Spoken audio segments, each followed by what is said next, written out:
Live.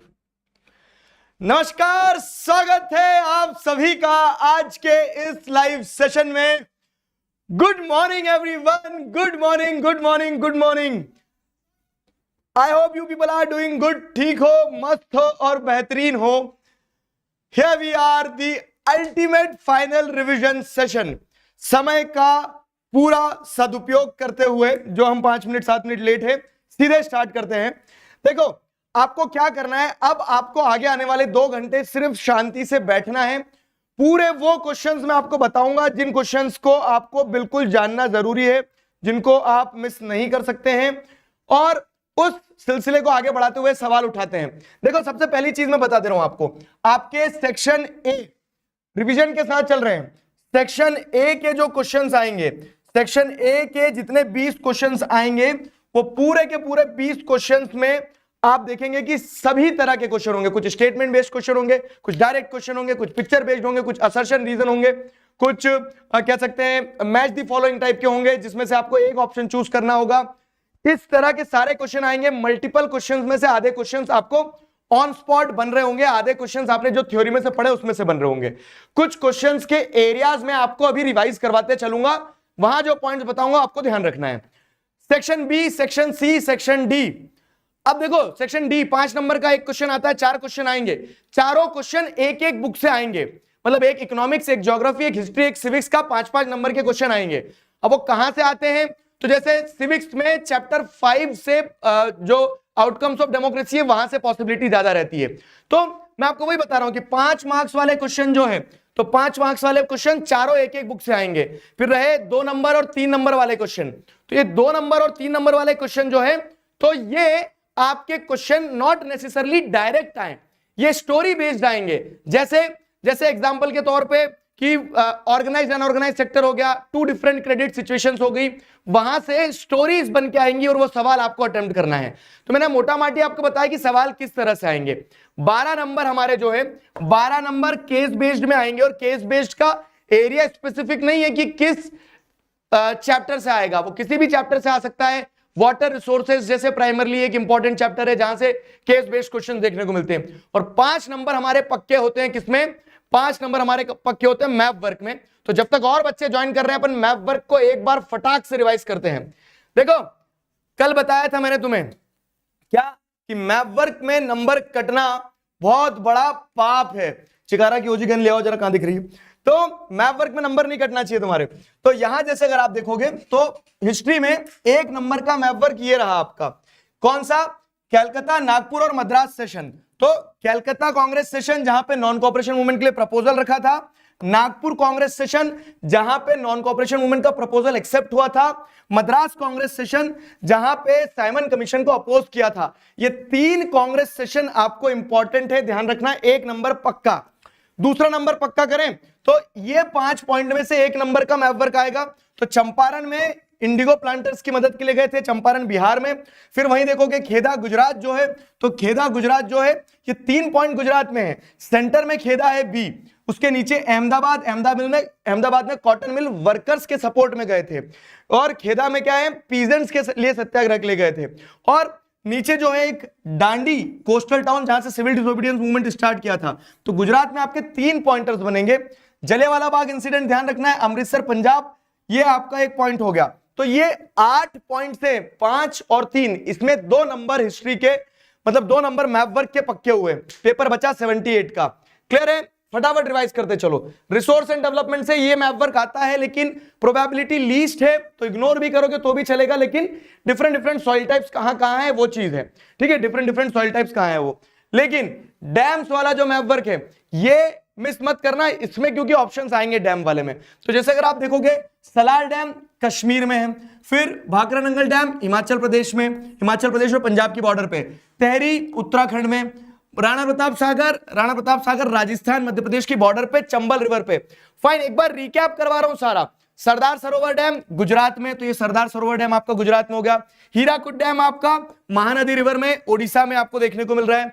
Nagarjuna Sagar Telangana और आंध्र प्रदेश की border पे ये नागार्जुन सागर। और तुंगभद्रा एक डैम है जो आपका कर्नाटका में है, तुंगभद्रा रिवर पे। तो ये इतने डैम्स हैं, ये डैम्स पे मतलब जो 3 नंबर का बचा हुआ ज्योग्राफी का मैप वर्क है, तो उसमें डैम भी आएंगे। 4 ऑप्शन में से 3 सेलेक्ट करना होगा आपको। तो अगर डैम आते हैं तो ये डैम्स हो गए।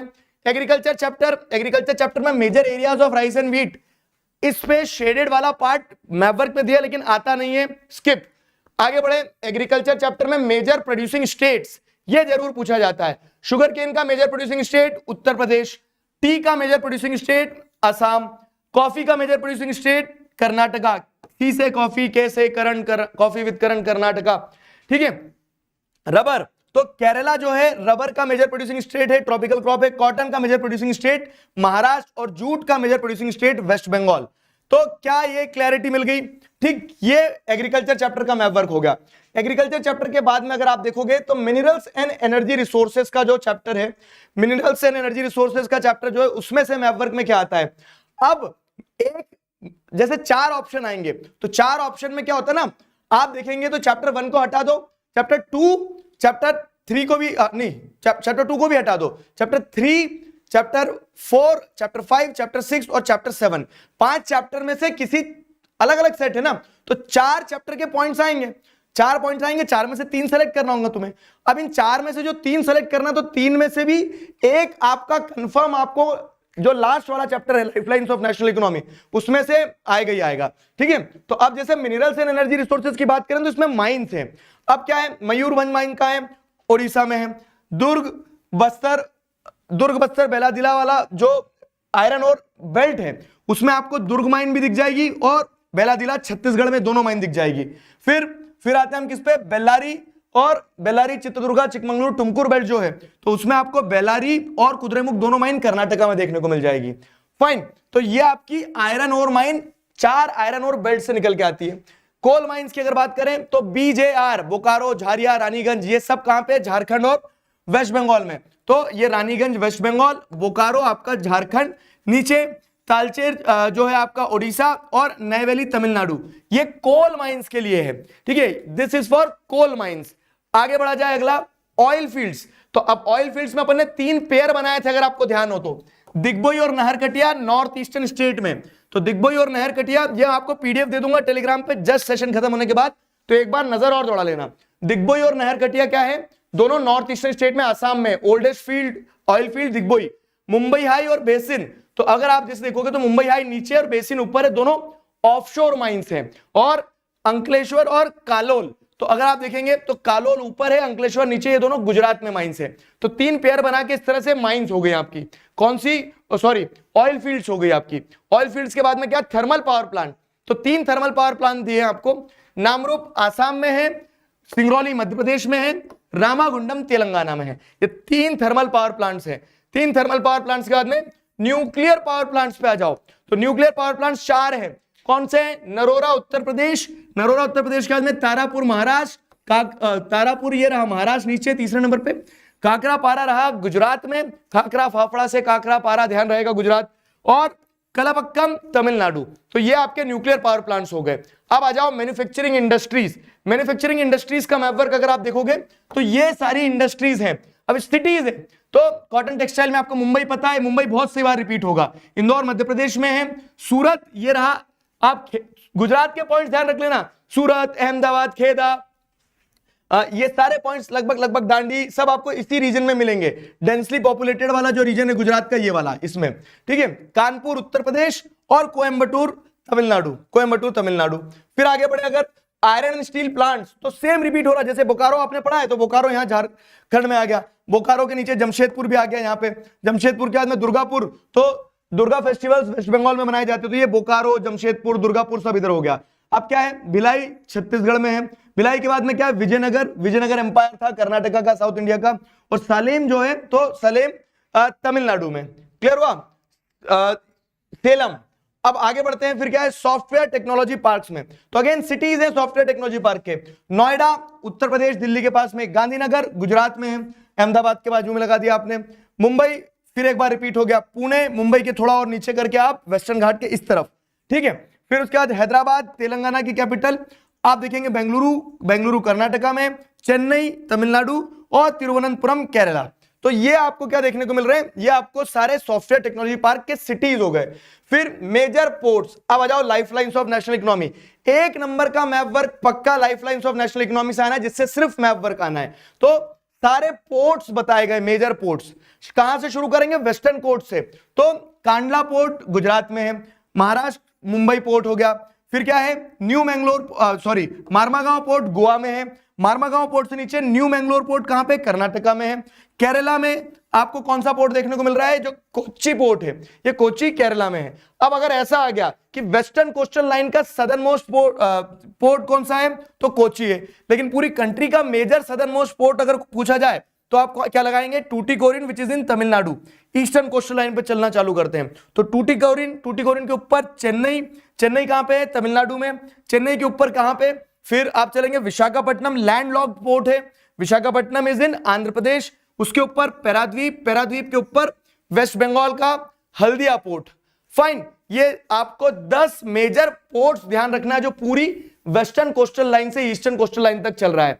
तो ये 10 कोस्टल पोर्ट्स में से या तो एक पॉइंट आएगा, या फिर ये इंटरनेशनल एयरपोर्ट के जो 6 इंटरनेशनल पॉइंट्स हैं, कौन कौन से, राजा संसी इंटरनेशनल एयरपोर्ट अमृतसर में है। दिल्ली में कौन सा है, इंदिरा गांधी इंटरनेशनल एयरपोर्ट है। मुंबई में छत्रपति शिवाजी महाराज इंटरनेशनल एयरपोर्ट है। और चेन्नई में मीनमबक्कम इंटरनेशनल एयरपोर्ट। फिर 5th नंबर का Netaji Subhash Chandra Bose international airport West Bengal. और राजीव गांधी इंटरनेशनल एयरपोर्ट तेलंगाना। तो I hope this is clear कि ये 6 एयरपोर्ट ध्यान रखना है। क्या यहां तक सारे मैप सबको रिवाइज हो गए, बताइए, क्या सारे मैप्स सबको रिवाइज हो गए? ठीक है, तो this was just the warm up. शुरू करते हैं अब यहां से। अब बारी आ रही है किस चीज की, अब बारी आ रही है आपका rise of nationalism in India, history से शुरू करते हैं। तो सबसे पहली चीज, एक एमसीक्यू आपको हिस्ट्री में क्रोनोलॉजी पे आएगा। अब वो या तो चैप्टर 1 से क्रोनोलॉजी पूछी जाएगी या चैप्टर 2 से क्रोनोलॉजी पूछी जाएगी। चैप्टर 1 की क्रोनोलॉजी कहां से शुरू होती है, 1789 फ्रेंच रेवोल्यूशन। फिर उसके बाद में क्या होता है, नेपोलियन जो है पावर में आता है। नेपोलियन पावर में आने के बाद में 1804 में नेपोलिक कोड लेके आता है। ये नेपोलिक कोड जो लाता है, तो इस नेपोलिक कोड को सिविल कोड कहा जाता है। सिविल कोड के बाद में वो 1815 में हारता है। 1815 में हारने के बाद में ट्रीटी ऑफ वियना इंपोज की जाती है। तो पावर में कौन आता है, ट्रीटी ऑफ वियना इंपोज करने के बाद में कंजर्वेटिव्स पावर में आ जाते हैं।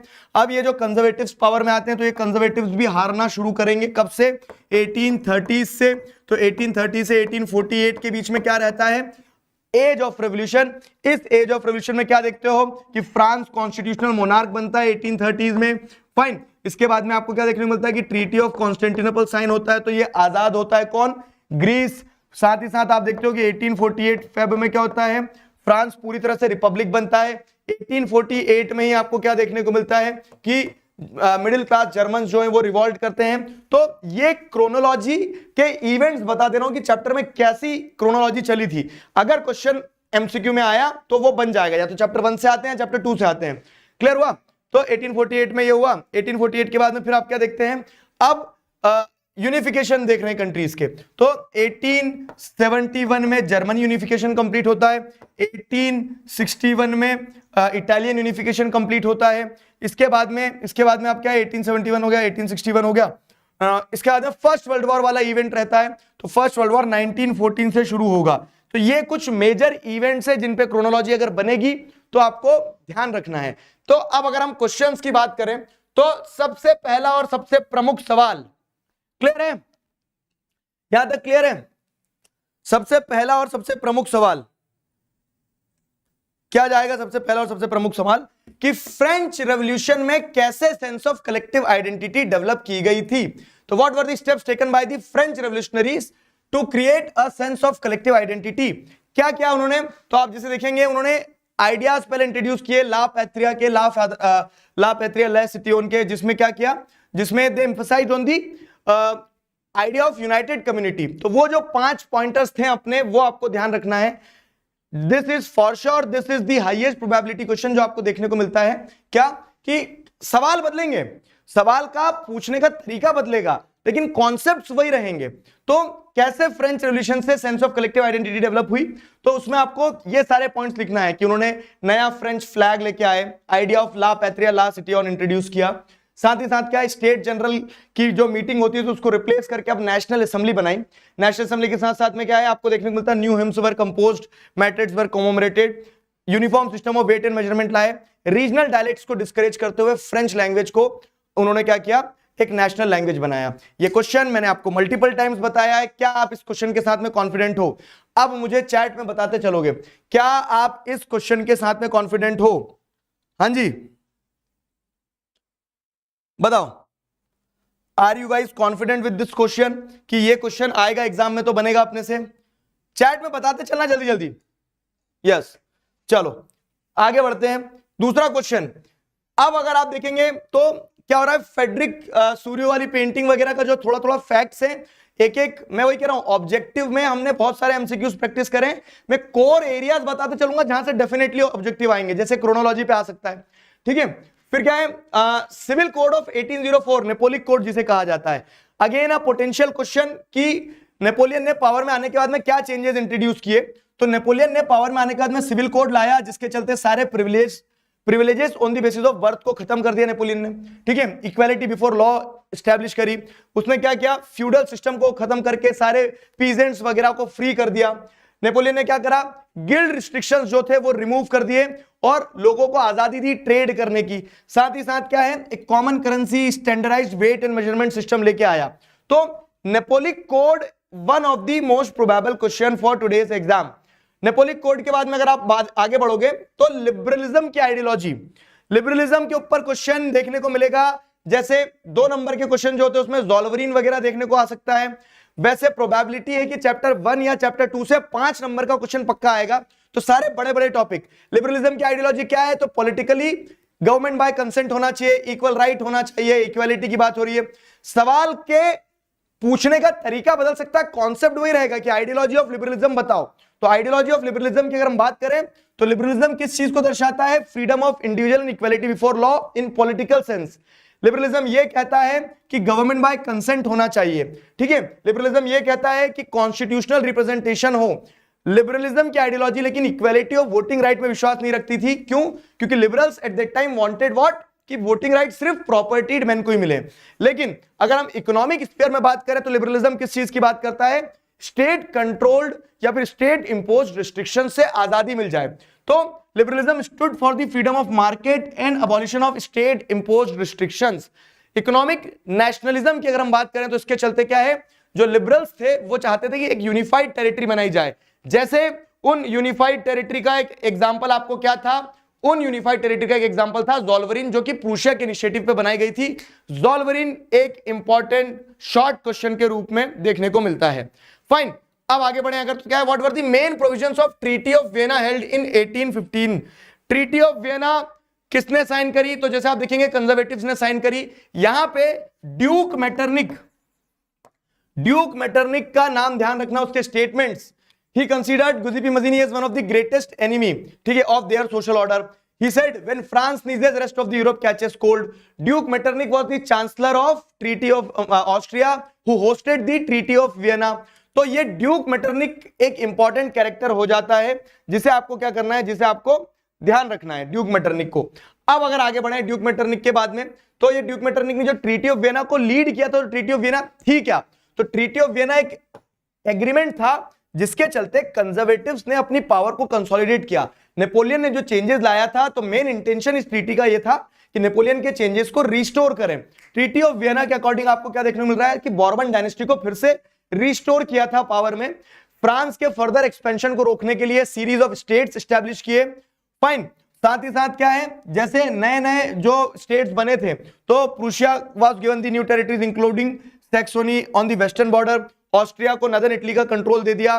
Fine, kingdom of Netherland establish कर दी गई थी।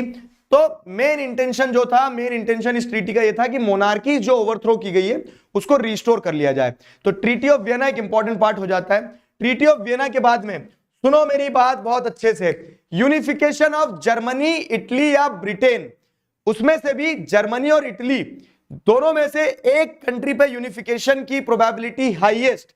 यूनिफिकेशन ऑफ जर्मनी, तो जर्मन यूनिफिकेशन की जिम्मेदारी दी गई थी ऑटो वन बिस्मार्क को। अब सवाल ऐसा भी आ सकता है कि ऑटो वन बिस्मार्क कौन था, उसने क्या किया, तो मैं आपको वही कह रहा हूं कि बुद्धू बच्चों की तरह ये मत सोचना कि ऐसा लिखा है तो ऐसा कैसे आएगा, कॉन्सेप्ट पकड़ के रखना। यूनिफिकेशन पे क्वेश्चन आते हैं तो ऑटो वन बिस्मार्क जैसे आप देखोगे तो ऑटो वन बिस्मार्क ने जर्मन यूनिफिकेशन में इंपॉर्टेंट रोल प्ले किया, 7 सालों तक 3 लड़ाइयां लड़ी, किसको हराया, तो प्रूशिया, रशिया और ब्रिटेन को, नहीं किसको हराया, तो लीडरशिप के अंदर में ऑस्ट्रिया, डेनमार्क और फ्रांस को हराया, ऑस्ट्रिया, डेनमार्क और फ्रांस को हराया। पर्व कंट्रीज ध्यान रखना जो ट्रीटी ऑफ वियना में थे, प्रूशिया, रशिया, ऑस्ट्रिया, ब्रिटेन, ये पर्व कंट्रीज ने ट्रीटी ऑफ वियना साइन की थी, ऑब्जेक्टिव के पर्सपेक्टिव से ध्यान रखना उसको, फाइन। बाकी ये जर्मन यूनिफिकेशन में आपको क्या देखने मिलता है कि प्रूशियन एम्पायर 7 सालों तक लड़ाई लड़ता है, 3 देशों को हराता है, 3 देशों को हराने के बाद में यूनिफिकेशन कंप्लीट करता है। अब ये जो यूनिफिकेशन कंप्लीट होता है तो इसमें डेफिनेटली कि जब यूनिफिकेशन को लीड प्रूशिया ने किया था तो प्रूशियन डोमिनेंस देखने को मिलेगी। इस तरह से ये प्रूशियन यूनिफिकेशन कंप्लीट हुआ, German unification with the help of Prussia complete हुआ।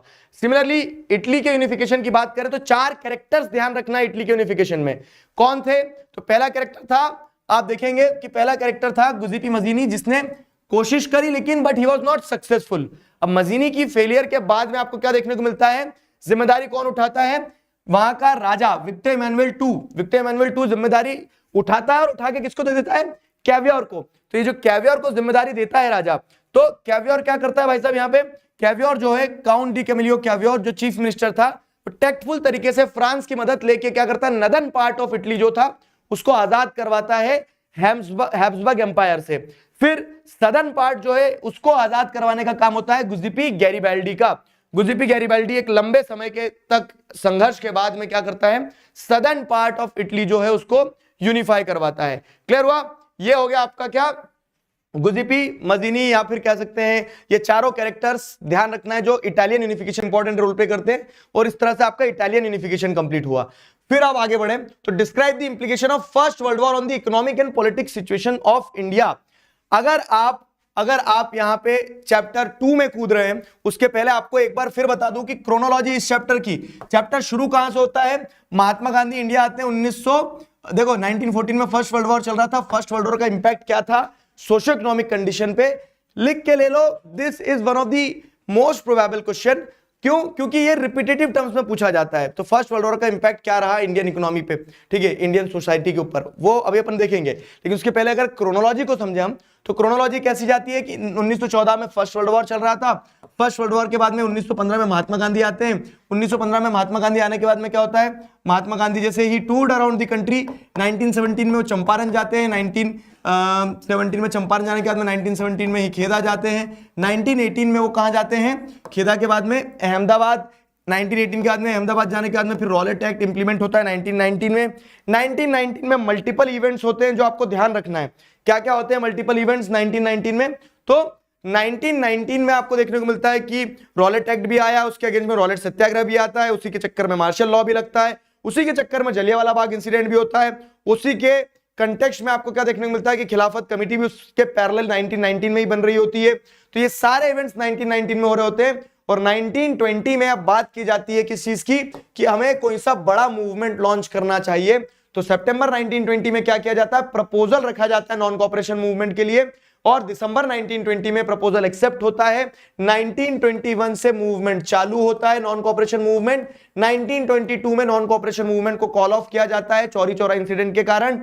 और 1922 से फिर क्या है, 1930 तक एक बड़ा ब्रेक रहता है। इस पूरे इवेंट में 1930 तक एक बड़ा ब्रेक रहता है। अगला इवेंट क्या आएगा, 1929 का लाहौर कांग्रेस सेशन, जहां पूर्ण स्वराज की बात की जाती है। फिर उसके बाद में क्या होता है, सॉल्ट मार्च स्टार्ट की जाती है 1930 में। सॉल्ट मार्च के बाद में आप देखते हैं डांडी कोस्ट पे पहुंचने के बाद में सिविल डिसोबीडियंस मूवमेंट स्टार्ट होता है 1931। 5 मार्च 1931 को ये सिविल डिसोबीडियंस मूवमेंट को कॉल ऑफ किया जाता है। ठीक है, कॉल ऑफ करने के बाद में आपको क्या देखने को मिलता है कि ये पूरी एक क्रोनोलॉजी हो गई आपके चैप्टर की। तो अब इस बेसिस पे अगर क्रोनोलॉजी का क्वेश्चन बनेगा तो कर सकते हो, एक बार रिवाइज करवा दिया मैंने। चलो आ जाओ, तो अब इस चैप्टर से अगर हम डिटेल वाले क्वेश्चन देखें तो डिटेल वाले क्वेश्चन में क्या आएगा भाई साहब, describe the implication of first world war on the economic and political situation of India. Economic and political situation of India कैसी थी, उसका इंपैक्ट बताओ फर्स्ट वर्ल्ड वॉर पे। फर्स्ट वर्ल्ड वॉर का इकोनॉमिक पॉलिटिकल सिचुएशन पे क्या impact पड़ा, सवाल घुमा दिए जाएंगे। फर्स्ट वर्ल्ड वॉर ने कैसे sense of collective identity create करी, कैसे फर्स्ट वर्ल्ड वॉर ने नेशनलिज्म को आग दी। तो कैसे भी सवाल पूछा जाए, फर्स्ट वर्ल्ड वॉर से क्या हुआ, डिफेंस एक्सपेंडिचर बनाया जा रहा था हमारे ऊपर, ठीक है, जिसके चलते क्या है हमारे ऊपर इनकम टैक्स इंट्रोड्यूस किया गया for the first time, custom duties वगैरह इंक्रीज कर दी गई थी, इनकम टैक्स वगैरह इंट्रोड्यूस कर दिया गया था, क्योंकि वॉर में लड़ने के लिए ब्रिटिशर्स को पैसे चाहिए थे। फाइन, साथ ही साथ क्या है, प्राइजेस ऑफ एसेंशियल कमोडिटीज बढ़ना शुरू हो गए जब टैक्स लगा, तो उससे क्या है कि आम जनता जो थी, कॉमन पीपल वर सफरिंग। फिर फोर्स रिक्रूटमेंट हो रहा था फर्स्ट वर्ल्ड वॉर के टाइम पीरियड में, कि जबरदस्ती लोगों को कहां ले जाया जा रहा था, सोल्जर्स बनाया जा रहा था, आर्मी में ले जाया जा रहा था, ब्रिटेन ले जाया जा रहा था, जहां हमारे लोग तो लड़ना ही नहीं चाह रहे थे, तो ऐसी लड़ाई लड़वाई जा रही थी, इसलिए लोगों के अंदर रेजेंटमेंट था, गुस्सा था।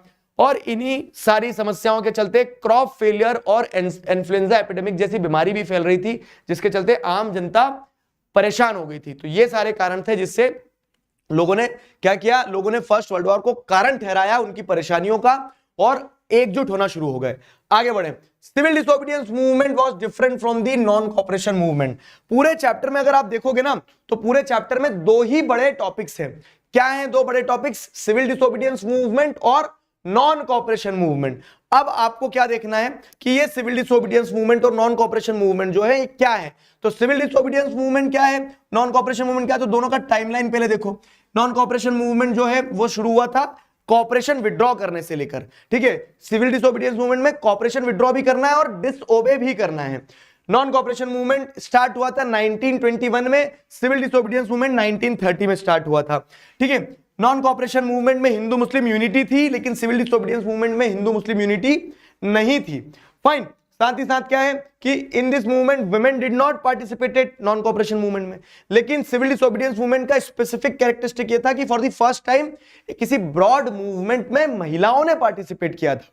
फाइन, अब इसके बाद में नॉन कॉपरेशन मूवमेंट को कॉल ऑफ किया गया कब, एक साल के बाद में 1922 में। सिविल डिसोबीडियंस मूवमेंट को लेकिन कॉल ऑफ किया गया था कब, वही एक साल के बाद में, लेकिन 1931 में। ये चौरी चौरा इंसिडेंट के बाद कॉल ऑफ हुआ था और ये गांधी इरविन पैक्ट के बाद साइन ऑफ हुआ था। डिटेल्स पकड़ते चलना, जैसे गांधी इरविन पैक्ट और ये छोटे छोटे जो फैक्ट्स हैं इन पे क्वेश्चन बन के आ जाता है डायरेक्ट।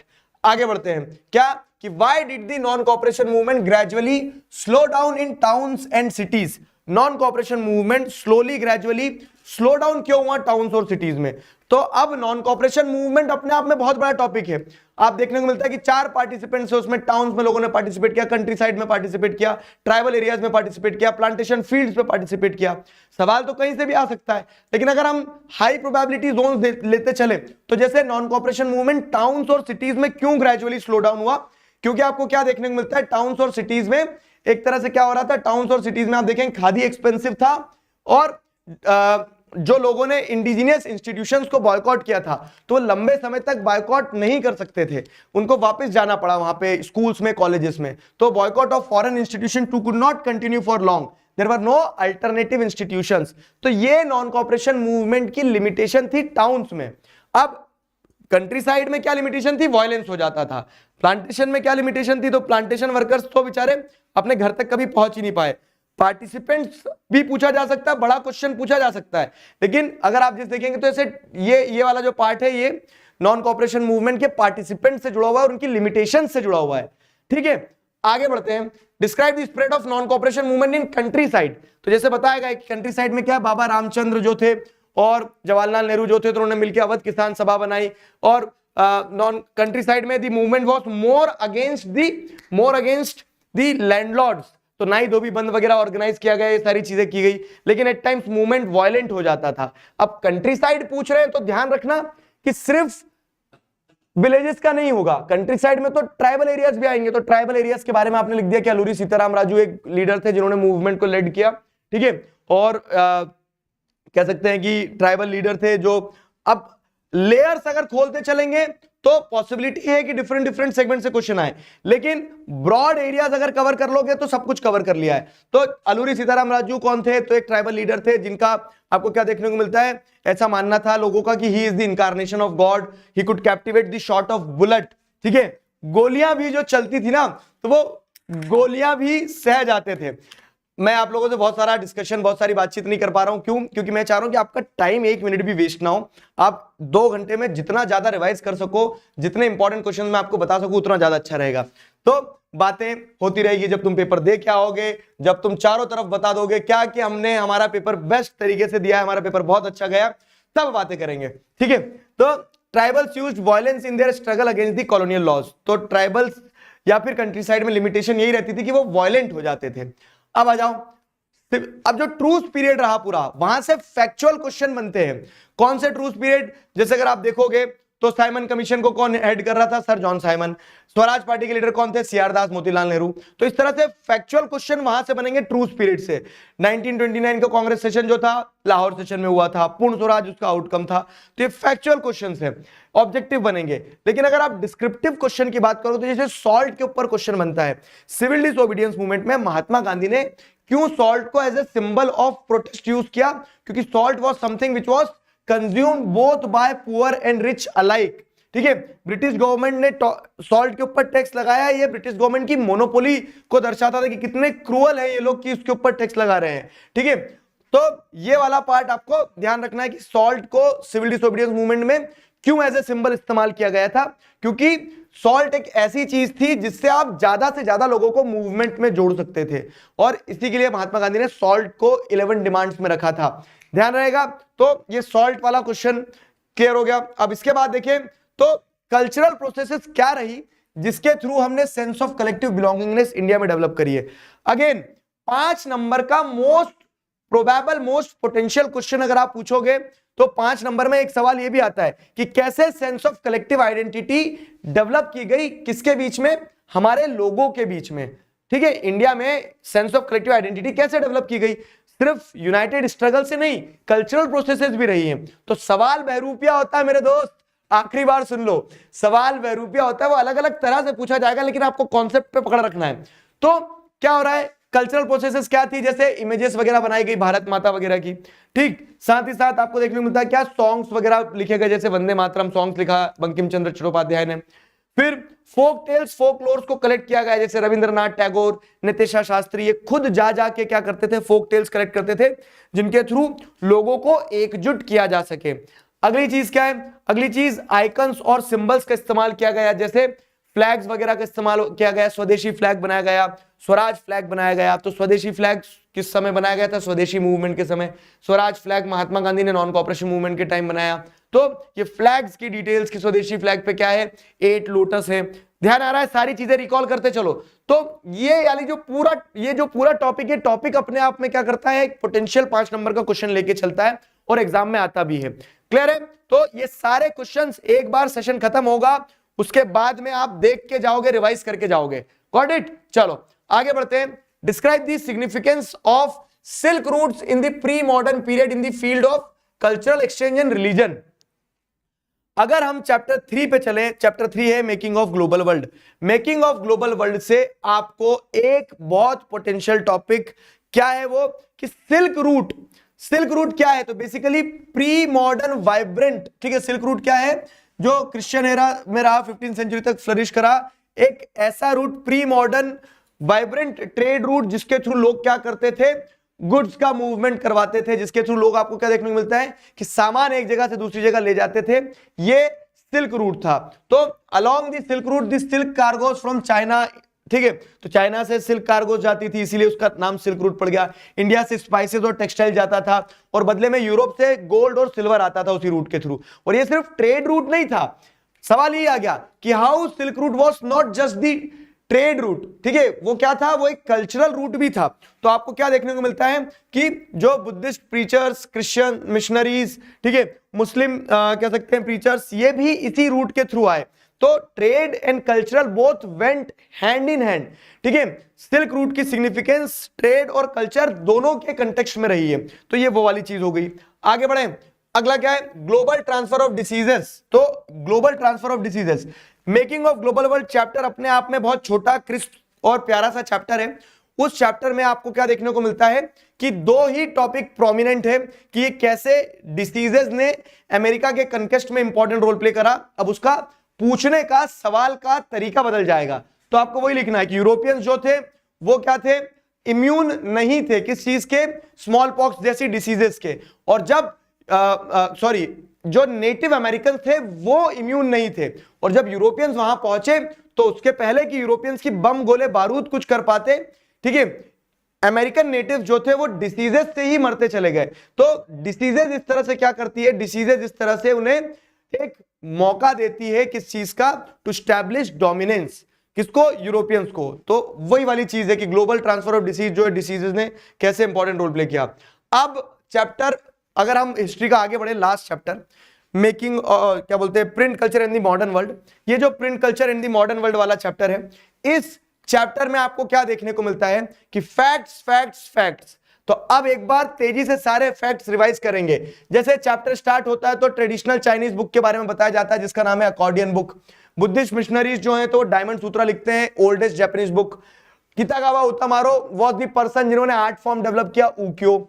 वर्ल्ड की oldest Korean book printed with movable metal type क्या है, जिजिकी। मार्टिन लूथर किंग ने 95 थीसिस लिखे थे। मार्टिन लूथर उसके बाद में ग्रिम ब्रदर जो थे तो उन्होंने ट्रेडिशनल फोक टेल्स को कंपाइल किया था बच्चों के लिए, ग्रिम ब्रदर्स ने। साथ ही साथ क्या है, हफीज जो है तो हफीज ऑफ दीवान, ठीक है। ये बॉक्स में डिटेल और मैं इसलिए बता रहा हूं क्योंकि जैसे ये जयदेवा, गीता गोविंद जो है, Gita Govind was written by Jayadeva, ये बॉक्स की डिटेल और ये सैंपल पेपर में आई है प्रीवियस ईयर्स में। तो प्रोबेबिलिटी की पूछा जा सके एग्जाम में इज हाई, ठीक है। तो ये बॉक्स की डिटेल बता रहा हूं। जेम्स ऑगस्टस हिकी क्या थे, इंग्लिश मैन थे जिन्होंने बंगाल गैजेट वीकली मैगजीन लिखी थी। साथ ही साथ गंगाधर भट्टाचार्य क्या है, एक इंडियन थे जिन्होंने न्यूज़पेपर स्टार्ट किया था, उसका नाम भी बंगाल गैजेट था, लेकिन ये क्या था, ये न्यूज़पेपर था। राजा राम मोहन रॉय सोशल रिफॉर्मर थे जिनके न्यूज़पेपर का नाम संबंध कुमुदी था। हिंदू ऑर्थोडॉक्स जो थे उन्होंने राजा राम मोहन रॉय को काउंटर करने के लिए जो न्यूज़पेपर चलाया उसका नाम था समाचार चंद्रिका। साथ ही साथ आप क्या देखेंगे कि दो और पर्शियन न्यूज़पेपर वगैरह चलते थे जिनका नाम था जाम ए जहांनामा और शमशूल अखबार। साथ ही गुजराती न्यूज़पेपर एक चलाया जाता था। तो सारे न्यूज़पेपर्स के नाम ध्यान रखना, जिसका नाम था बॉम्बे समाचार। देवबंद सेमिनरी स्टैब्लिश किया गया था मुस्लिम्स के द्वारा, इस डर में कि कहीं रिलीजियस अथॉरिटीज की सिग्निफिकेंस कम ना हो जाए, जो कि फतवा इशू करता था for Muslims. Raj Sundari Devi was the female author जिन्होंने अपनी फुल लेंथ ऑटोबायोग्राफी लिखी थी, अमर जीवन, ठीक है।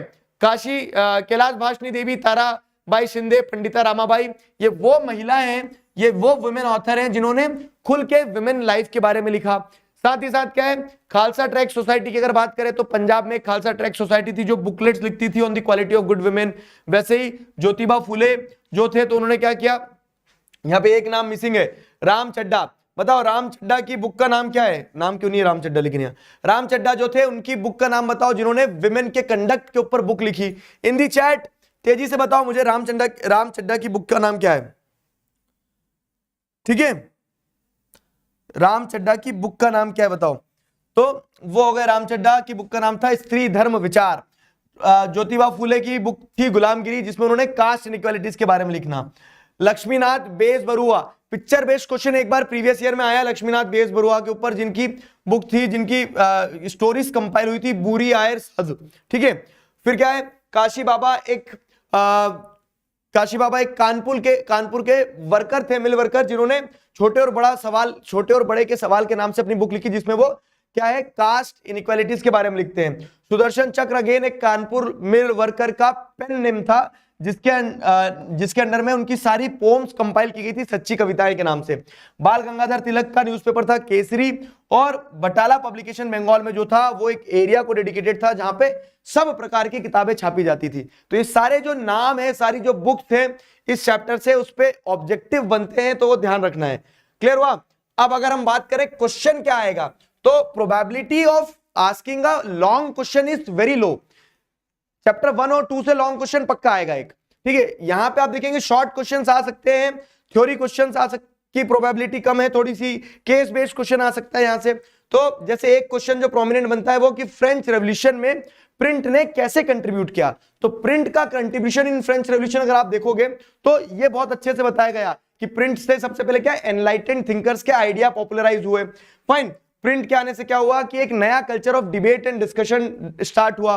प्रिंट के आने से क्या है, आउटपोरिंग ऑफ लिटरेरी मटेरियल हुआ, जिसको पढ़ के लोग क्या करने लगे, जिसको पढ़ के लोग क्वेश्चन करने लगे कि राजा के मजे और जनता के सजे, ठीक है, मतलब जनता सजा भोग रही है और राजा मजा कर रहा है। तो this opened up the possibility of people to think in a way, they started questioning. लेकिन कंक्लूजन में क्या लिखना है कि लोग सिर्फ एक चीज नहीं पढ़ रहे थे, लोग अच्छा पढ़ते थे तो उसका अपोजिट भी पढ़ते थे, और इस कारण से पॉसिबिलिटी दोनों तरह से होती थी कि लोग इन्फ्लुएंस भी हो सकते हैं और लोग इन्फ्लुएंस ना भी हो। समझ गए? वर्नाकुलर प्रेस एक्ट, अगेन इस चैप्टर का एक हाईएस्ट प्रोबेबिलिटी वाला एरिया।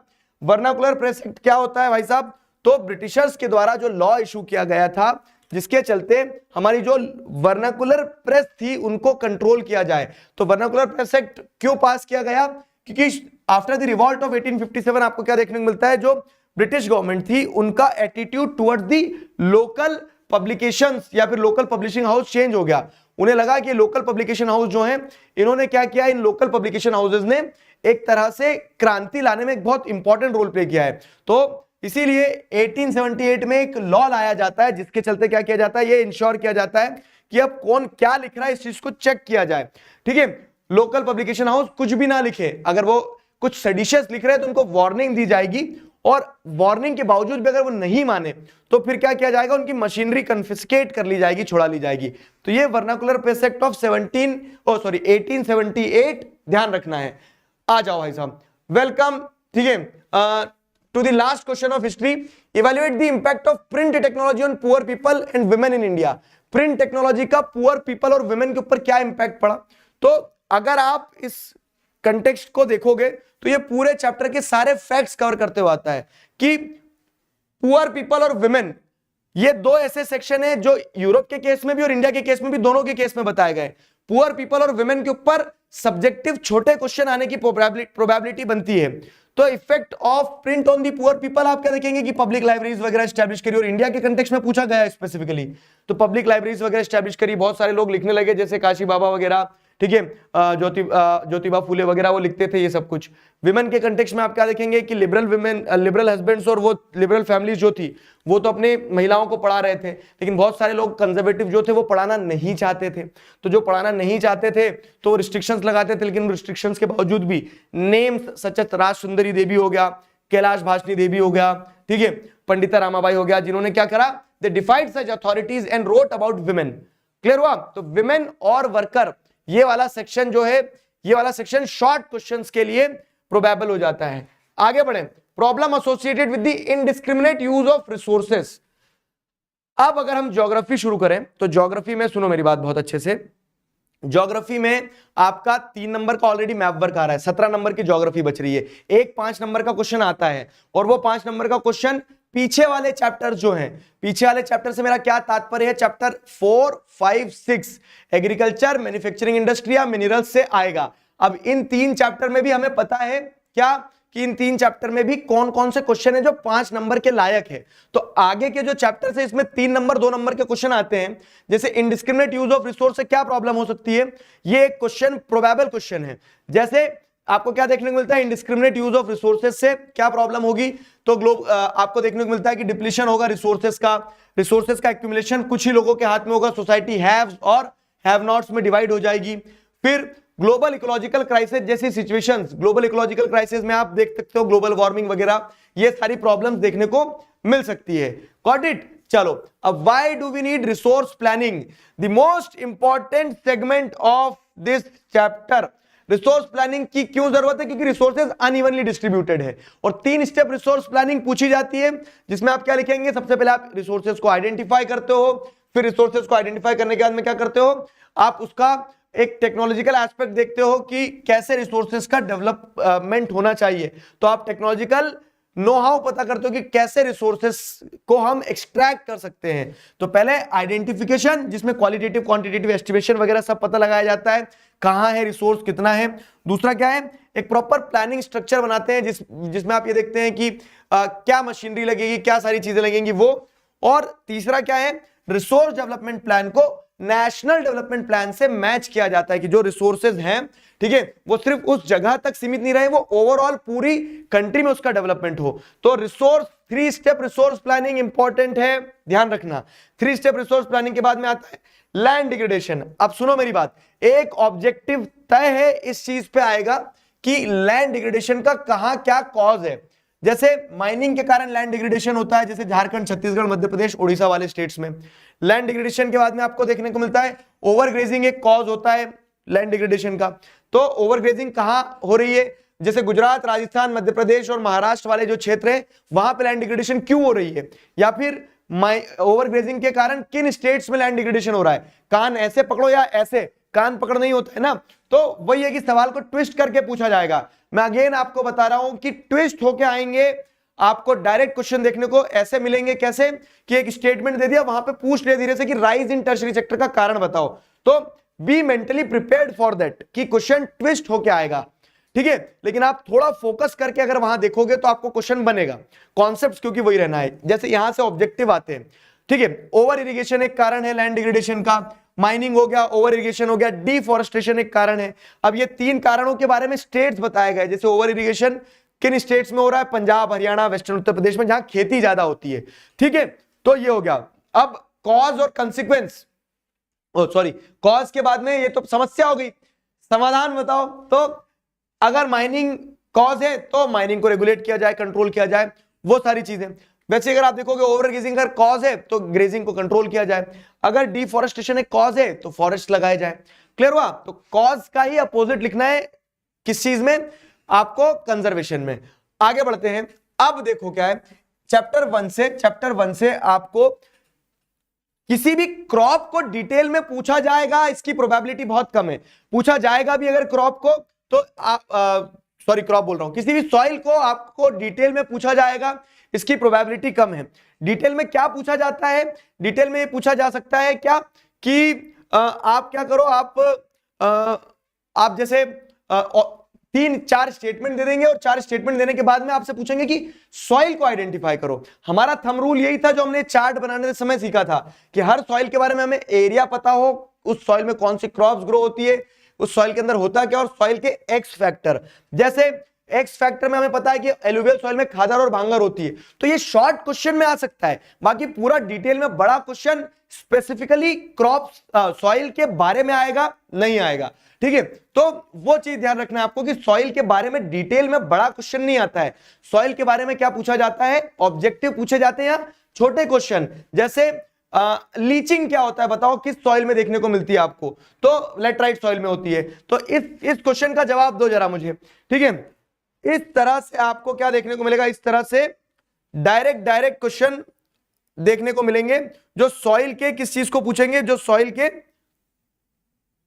फीचर को पूछेंगे कि identify the soil with the help of following information. तो ये सॉइल के ऐसे आपको पॉइंट्स दे दिए जाएंगे और सॉइल के पॉइंट्स देने के बाद में आपसे क्या पूछा जाएगा, सॉइल के पॉइंट्स देने के बाद में। ऐसा सारी सॉइल्स के केस में हो सकता है। जैसे यहां राइट आंसर क्या हो रहा है आपका, ठीक है, यहां आपका राइट आंसर क्या हो जाता है, यहां आपका राइट आंसर हो जाता है कि result of intense leaching laterite soil, B. Yes, B B B B is the right answer. बढ़िया, B is the right answer, शाबाश। तो अभी तक जितने, एक बार ज्योग्राफी कंप्लीट कर लूं फिर बात करता हूं, 2 मिनट तुमसे रुको। Describe how communities have conserved and protected forest and wild life in India. Forest and wild life से केस बेस्ड क्वेश्चन आएगा। केस बेस्ड क्वेश्चन के लिए कुछ अलग से प्रिपरेशन करके नहीं जाना है, वो सवाल वहां है और वहीं पे उसका जवाब है, ठीक है। लेकिन अगर आप देखोगे तो 3 ऐसे एरियाज हैं। 3 एरियाज कौन से हैं, जैसे क्या है कि कम्युनिटीज ने कैसे कंजर्वेशन में इंपॉर्टेंट रोल प्ले करा है। तो जॉइंट फॉरेस्ट मैनेजमेंट जैसे जो होता है, जॉइंट फॉरेस्ट मैनेजमेंट, जहां पे अब जॉइंट फॉरेस्ट मैनेजमेंट जैसी एक चीज क्या है, इसको थोड़ा सा कॉम्पिटेंसी बेस्ड क्वेश्चन बना के पूछ लिया जाएगा कि आप बताओ एक जगह है जहां पे लोग क्या करते हैं, लोग एक तरह से सरकार के साथ मिलकर जंगल बचाते हैं, तो ये किस तरह का एक एग्जांपल है। तो आप देखेंगे कम्युनिटी इन कंजर्वेशन का, जिसमें जॉइंट फॉरेस्ट मैनेजमेंट एक एग्जांपल हो गया। तो ऐसे कॉम्पिटेंसी बेस्ड क्वेश्चंस जो है वो आपने जो थ्योरी पढ़ी है उस थ्योरी को रियल लाइफ से कनेक्ट करके पूछे जाते हैं, ठीक है। उस थ्योरी को रियल लाइफ से कनेक्ट करके पूछे जाते हैं। तो अब अगर पूछा जाए कि how communities have played a important role in conservation, तो 5 पॉइंटर्स अपने जो बनेंगे कि जैसे आप देखेंगे सिरिस्का टाइगर रिजर्व में लोगों ने वाइल्ड लाइफ प्रोटेक्शन एक्ट को साइड करते हुए वहां पे क्या किया, हंटिंग वगैरह को और माइनिंग एक्टिविटीज को सबको बैन करवा दिया। फाइन। फिर उसी के साथ साथ अलवर डिस्ट्रिक्ट ऑफ राजस्थान था, जहां पे 1200 हेक्टेयर्स ऑफ लैंड को क्या डिक्लेयर कर दिया, भैरवदेव धाकब सेंचुरी डिक्लेयर कर दिया। साथ में चिपको मूवमेंट जो चला हिमालयस में, तो उससे क्या हो गया कि डिफॉरेस्टेशन को रोका गया। बीज बचाओ आंदोलन इन तहरीर नवदन्या एक ऐसा एनजीओ जिसने क्या किया कि ट्रेडिशनल सीड्स को कंजर्व किया। जॉइंट फॉरेस्ट मैनेजमेंट जो कि 1988 में स्टार्ट हुआ उड़ीसा से, जहां पे आपको क्या देखने को मिलता है कि गवर्नमेंट और प्राइवेट कम्युनिटीज विलेजर्स ने मिलके किसको कंजर्व किया, फॉरेस्ट को। इसके बदले में उन्हें क्या मिलेगा, जब भी हार्वेस्ट होगी तो सक्सेसफुल हार्वेस्ट पे टिम्बर मिलेगा और नॉन टिम्बर प्रोडक्ट्स वो जंगल से ला सकते हैं, यूज कर सकते हैं। ठीक है, तो ये आपका हो गया कम्युनिटी कैसे इंपॉर्टेंट रोल प्ले कर सकती है कंजर्वेशन में। अब सरकार ने क्या किया कंजर्वेशन के लिए, तो Indian wild life protection act जैसे पास किया सरकार ने। आपको क्या देखने को मिलता है कि वाइल्ड लाइफ सेंचुरीज वगैरह स्टैब्लिश करी, नेशनल पार्क्स स्टैब्लिश करे। सरकार ने स्पेसिफिक प्रोजेक्ट्स चलाए जैसे प्रोजेक्ट टाइगर। तो वो वाला टॉपिक जो कि सरकार ने क्या किया और कम्युनिटी ने क्या किया कंजर्वेशन के लिए, ये थ्योरी पे आता है। ऑब्जेक्टिव में बहुत सारे फैक्ट्स हैं, जैसे कौन से फॉरेस्ट होते हैं, 3 टाइप के, रिजर्व फॉरेस्ट होते हैं, प्रोटेक्टेड फॉरेस्ट होते हैं, अनक्लास फॉरेस्ट होते हैं। Be prepared for this section, किससे ऑब्जेक्टिव आ सकते हैं, जिसमें आपको क्या देखने को मिलता है कि परमानेंट फॉरेस्ट क्या होगा कि रिजर्व्ड और प्रोटेक्टेड को जोड़ दोगे। परमानेंट फॉरेस्ट का हाईएस्ट शेयर कहां पे, मध्य प्रदेश। तो ये फैक्ट्स जो हमने पूरे साल पढ़े हैं बार बार इन पे ऑब्जेक्टिव आएंगे। ठीक है, इन फैक्ट्स पे ऑब्जेक्टिव आएंगे और थ्योरी क्वेश्चंस में आपको बताते चल रहा हूं। फिर क्या है, state the importance of multipurpose projects. अब water resources chapter, again water resources वाले चैप्टर से केस बेस्ड क्वेश्चन आने की प्रोबेबिलिटी बढ़ती है। ठीक है, कि केस बेस्ड क्वेश्चन आने की प्रोबेबिलिटी थोड़ी सी ज्यादा है। तो वाटर रिसोर्सेज में आप केस बेस्ड क्वेश्चन आ जाएगा, लेकिन थ्योरी वाले जो क्वेश्चन है, तो थ्योरी वाले क्वेश्चन कैसे आ सकते हैं कि इंपॉर्टेंस बताओ मल्टीपर्पज प्रोजेक्ट की। तो मल्टीपर्पज प्रोजेक्ट से इलेक्ट्रिसिटी जनरेशन होती है, वाटर सप्लाई होता है, फ्लड कंट्रोल कर सकते हो, रिक्रिएशनल एक्टिविटी के लिए यूज किया जाता है, इनलैंड नेविगेशन होता है, फिश ब्रीडिंग होती है। तो एडवांटेज पूछ लें, इंपॉर्टेंस पूछ लें, किसी भी तरह से, ठीक है, why dams are known as multipurpose projects पूछ लें, कुछ भी पूछ लें, आपको क्या है ना कि सवाल बहरूपिया होता है, वो चीज समझ के रखना है बस। क्लियर हुआ? तो ये इंपॉर्टेंस पूछा जाएगा। साथ ही साथ क्या है, हाइड्रोलिक स्ट्रक्चर जो है, ठीक है, एंशिएंट हाइड्रोलिक स्ट्रक्चर, सीधा 5 नंबर का क्वेश्चन, मतलब एक बड़ा क्वेश्चन टाइप बन के आने की प्रोबेबिलिटी है। 5 नंबर में इस चैप्टर से क्वेश्चन आएगा, प्रोबेबिलिटी कम है, लेकिन ऐसे टॉपिक्स जिसपे सीधे सीधे पॉइंटर से 3 नंबर में पूछ लिया कि एंशिएंट हाइड्रोलिक स्ट्रक्चर्स के बारे में बताओ, तो एंशिएंट हाइड्रोलिक स्ट्रक्चर आप देखेंगे तो श्रृंगावेरापुरा नियर इलाहाबाद में आपको एंशिएंट हाइड्रोलिक स्ट्रक्चर देखने को मिल रहे हैं। ठीक है, चंद्रगुप्त मौर्य जो अपने टाइम पीरियड में अगर आप देखते हैं तो इरिगेशन वर्क्स के लिए सोफिस्टिकेटेड कह सकते हैं लेक्स, डैम्स और इरिगेशन सिस्टम डेवलप करता है। साथ ही साथ क्या है, आपको सोफिस्टिकेटेड इरिगेशन नेटवर्क देखने को मिलते हैं कलिंग, कोल्हापुर, नागार्जुन कोंडा और बेनूर जैसी जगह में। ठीक है, one of the largest artificial lake आपको भोपाल में देखने को मिलता है जो 11th सेंचुरी में बना था। 14th सेंचुरी में इल्तुतमिश ने अपने लिए हौस खास के लिए, मतलब सिरी फोर्ट को पानी सप्लाई करने के लिए हौस खास टैंक बनवाई थी। तो ये 5 पॉइंटर जो हैं एंशिएंट हाइड्रोलिक स्ट्रक्चर के, वो ध्यान रखिएगा, एंशिएंट हाइड्रोलिक स्ट्रक्चर के पॉइंटर्स ध्यान रखिएगा। आगे बढ़ते हैं, एग्रीकल्चर चैप्टर। एग्रीकल्चर चैप्टर में अगर आप देखोगे तो एग्रीकल्चर चैप्टर में देखो थ्योरी पार्ट बहुत कम है। एग्रीकल्चर चैप्टर में क्वेश्चन कहां से आएगा, या तो प्रिमिटिव सब्सिस्टेंस, इंटेंसिव सब्सिस्टेंस और कमर्शियल फार्मिंग वाली जो चीज है, ठीक है, वो थ्योरी में पूछा जा सकता है। और उससे भी ज्यादा प्रोबेबिलिटी वाली चीज बताऊं मैं तो क्रॉपिंग सीजन की, राबी, खारिफ, जैद वाला जो क्रॉपिंग सीजन है, इस पे ऑब्जेक्टिव और सब्जेक्टिव दोनों तरह के क्वेश्चंस आते हैं। तो हमने सीखा है कि खारिफ सीजन क्या होता है, आपकी स्कूल का टर्म 1 होता है, राबी सीजन टर्म 2 होता है, और ये गर्मी की छुट्टियां होती है। तो kharif season onset of monsoon के साथ क्रॉप सो की जाती है, सितंबर अक्टूबर में हार्वेस्ट की जाती है। क्रॉप्स जैसे पैडी, मेज, ज्वार, बाजरा, ये सारी क्रॉप्स खारिफ क्रॉप कहलाती है। ध्यान आया? राबी क्रॉप जो आपकी टर्म 2 मतलब अक्टूबर नवंबर में सो की जाती है, मार्च अप्रैल में हार्वेस्ट हो जाती है। वीट, बार्ले, पीस, ग्राम, मस्टर्ड, ये सारी उसकी क्रॉप्स के एग्जांपल हो गए। ठीक, तो वैसे ही जेड जो है तो शॉर्ट सीजन समर क्रॉप्स होती है, जैसे मस्क मिलन, वाटरमेलन, कुकुम्बर वगैरह। ये तो ये तीनों क्रॉपिंग सीजन ध्यान रखना है। अब बात करें किस चीज की, ठीक है, कि इस चैप्टर से, जैसे मैं आपको बता रहा हूं, इस चैप्टर से क्या है कि क्रॉप्स जो हैं, तो उन क्रॉप्स पे या तो बेवरेज क्रॉप या फिर वीट या राइस, इन क्रॉप पे थ्योरी क्वेश्चन बनेगा, नहीं तो ऑब्जेक्टिव क्वेश्चन ही बनता है, मोस्टली ऑब्जेक्टिव क्वेश्चन ही बनता है एग्रीकल्चर चैप्टर से। लेकिन सब्जेक्टिव क्वेश्चन के लिए जैसे वो बता दिया, प्रिमिटिव सब्सिस्टेंस, इंटेंसिव सब्सिस्टेंस, ये वाला टॉपिक है। और एक सबसे प्रबल दावेदार जो है, जो सबसे इंपॉर्टेंट डोमिनेंस रखता है अपनी थ्योरी क्वेश्चन बन के आने का, वो टॉपिक है टेक्नोलॉजिकल इंस्टीट्यूशनल रिफॉर्म।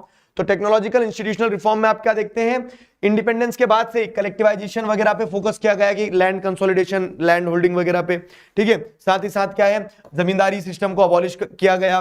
जमींदारी सिस्टम को अबॉलिश करने के बाद में क्या है, ग्रामीण bank of Bangladesh, cooperative societies वगैरह स्टैब्लिश की गई, ठीक। ग्रामीण बैंक ऑफ बांग्लादेश यहाँ नहीं आएगा, ठीक है। ग्रामीण बैंक स्टैब्लिश किए गए, कोऑपरेटिव सोसाइटीज स्टैब्लिश की गई ताकि क्रेडिट मिल सके। तो शुरुआती फेज में आपको क्या देखने को मिलता है कि लैंड रिफॉर्म्स लाए गए। 1960s-70s में ग्रीन रेवोल्यूशन लाके प्रोडक्शन बढ़ाने का भी प्रयास किया गया।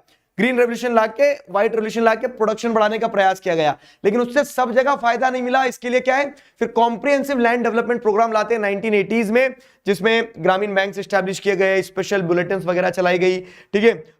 मिनिमम सपोर्ट प्राइस जैसा अनाउंसमेंट दिया गया, पर्सनल एक्सीडेंट इंश्योरेंस स्कीम वगैरह चलाई गई। ये सारी चीजें की गई कब, ये सारी चीजें की गई 1980s के बाद कॉम्प्रिहेंसिव लैंड डेवलपमेंट प्रोग्राम में। तो 3 फेजेस में टेक्नोलॉजिकल और इंस्टीट्यूशनल रिफॉर्म्स लाने का प्रयास किया गया। क्लियर है? चलो आगे बढ़ते हैं। अगला सवाल है आपकी क्रॉप्स। तो क्रॉप्स का थंब रूल क्या है कि हर क्रॉप का कोई कल्टीवेशन सीजन होता है, कोई टेम्परेचर होता है, कोई एनुअल रेनफॉल होती है। हर क्रॉप किसी क्षेत्र में ग्रो होती है और हर क्रॉप का कोई एक्स फैक्टर है। तो ये जो एक्स फैक्टर वाली चीज है, ये आपसे पूछी जा सकती है किसमें, शॉर्ट क्वेश्चन वाली चीज टाइप में, जैसे पल्सेस के बारे में बताओ, पल्सेस क्यों इंडिया में ज्यादा कंज्यूम होती है, ये सारी चीजें।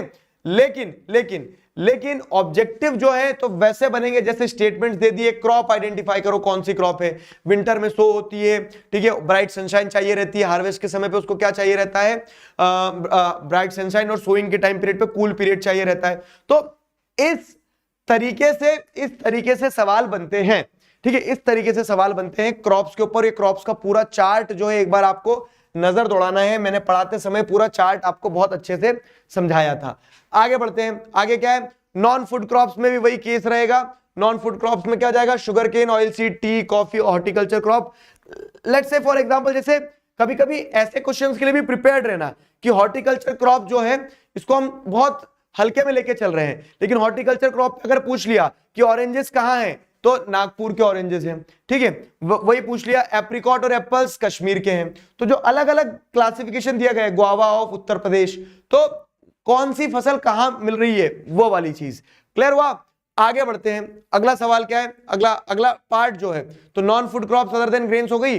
अब food crops other than grains हो गई। अब नॉन फूड क्रॉप्स, तो जैसे रबर, कॉटन, जूट। तो रबर, कॉटन, जूट को भी उसी कंटेक्स्ट में हम समझेंगे कि इंडस्ट्रियल यूज किस क्रॉप का है, तो रबर का है। टेक्सटाइल किस क्रॉप से बन रही है, कॉटन से बन रही है। गोल्डन फाइबर किस क्रॉप को कहा जाता है, तो जूट को कहा जाता है। तो उस चार्ट की जो टेक्निक हमने अपनाई है, उस चार्ट की टेक्निक में सारी चीजें आपको मिल जाएंगी। अब आ जाओ मिनरल्स एंड एनर्जी रिसोर्सेज। सुनो मेरी बात, 5 नंबर का क्वेश्चन एक ज्योग्राफी से आएगा। अब ये जो 5 नंबर का क्वेश्चन ज्योग्राफी से आता है, ये या तो मिनरल्स से आएगा, या एग्रीकल्चर चैप्टर से आएगा, या फिर मैन्युफैक्चरिंग इंडस्ट्रीज से आएगा, क्योंकि दिस इज दी पैटर्न। तो अब एग्रीकल्चर चैप्टर में तो हमने देख लिया, जैसे या तो स्टार्टिंग में आएगा 5 नंबर का क्वेश्चन कि आप प्रिमिटिव सब्सिस्टेंस, इंटेंसिव सब्सिस्टेंस या कमर्शियल फार्मिंग बताओ, या फिर पीछे से टेक्नोलॉजिकल इंस्टीट्यूशनल रिफॉर्म पे आएगा, जिसपे हम बड़ा दाव लगा रहे हैं कि उससे आने की प्रोबेबिलिटी रहती है। अब मिनरल्स एंड एनर्जी से अगर बात करें, तो मिनरल्स एंड एनर्जी से बड़ा क्वेश्चन एक ही दिखता है कि what are the different mode of occurrence of minerals.